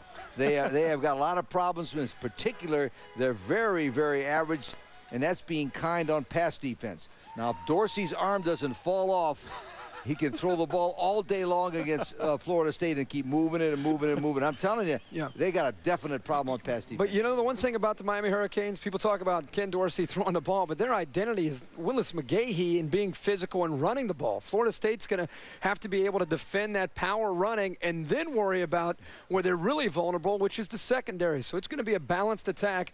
But the Noles will come in there hearing about how they don't have a chance, and when they hear they don't have a chance, they show up ready to play. Tennessee, Georgia's the other big game, and of course Oklahoma and Texas. I'm not going to ask you guys for an early lean. We'll see if both teams can flip the switch, turn it on, and turn it up a notch. We expect they'll do that. You'll see very different Sooner and Longhorn teams when they collide at the State Fair in Dallas. Matt, let's go back to you, Mark.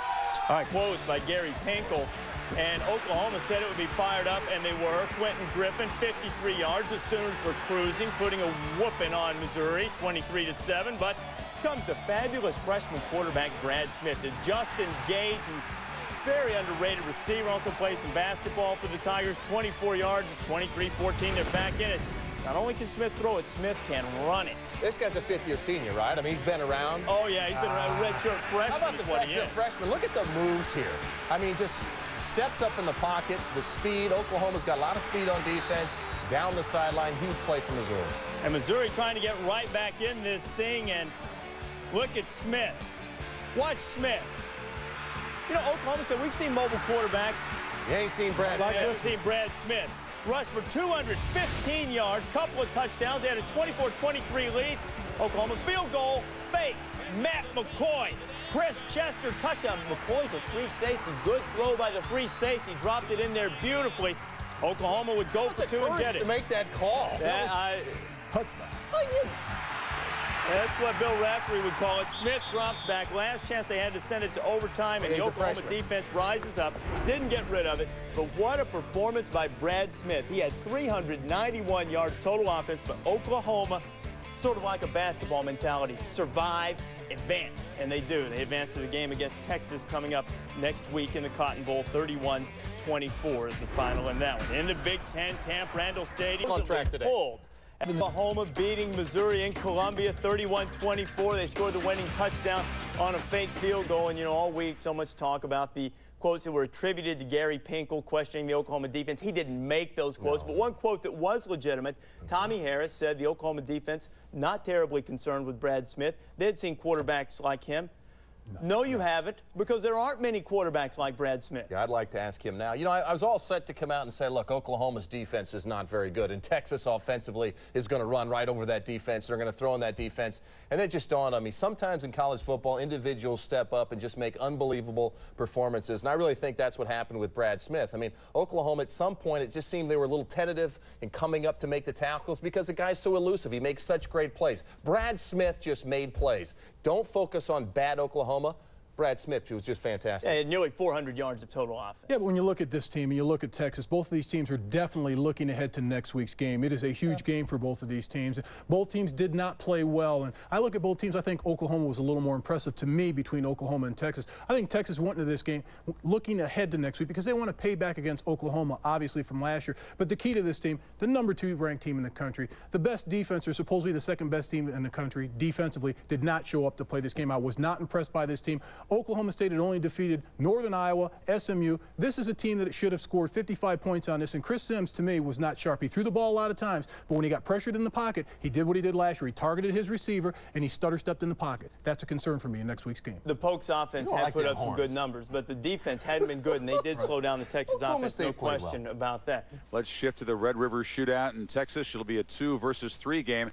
Focus on the offenses first. I mean, Texas has all these amazing components. Yes. They still have yet to click, and that includes today's home game against Oklahoma State. The Sooners continue to have offensive struggles as well. Is it a 9-6, 6-3 kind of game? Absolutely. I really do think. I think this is going to be a really fine defensive football game. And remember, last year, this game was decided by one defensive play by Oklahoma. So these are two pretty good football teams, match up pretty well. I think it's going to be more of a defensive and kicking game than an offensive shootout. And I think that people are going to, in the next a few weeks, look at these two teams and think about all the things that they've done wrong, and especially building up to this game. But don't forget that when these two teams get on the same field, they bring out the best of one another. They're going to come out and play with a lot of intensity. It's going to come down to execution. If I were to give an edge, of course, it'd be to Texas because they have more offense. They have more ability on offense, and I think more continuity. I still feel like Oklahoma is just kind of grabbing and trying to grasp an offense and any kind of consistency at all, because right now they don't have it. Sometimes both the Longhorns and Sooners appear to be very average football teams. And you just have to wonder how much was it that, or how much was it they were looking ahead, because both teams did not come into this game with much momentum, and they both really struggled and were very, very lucky to get out unbeaten. Respect to you.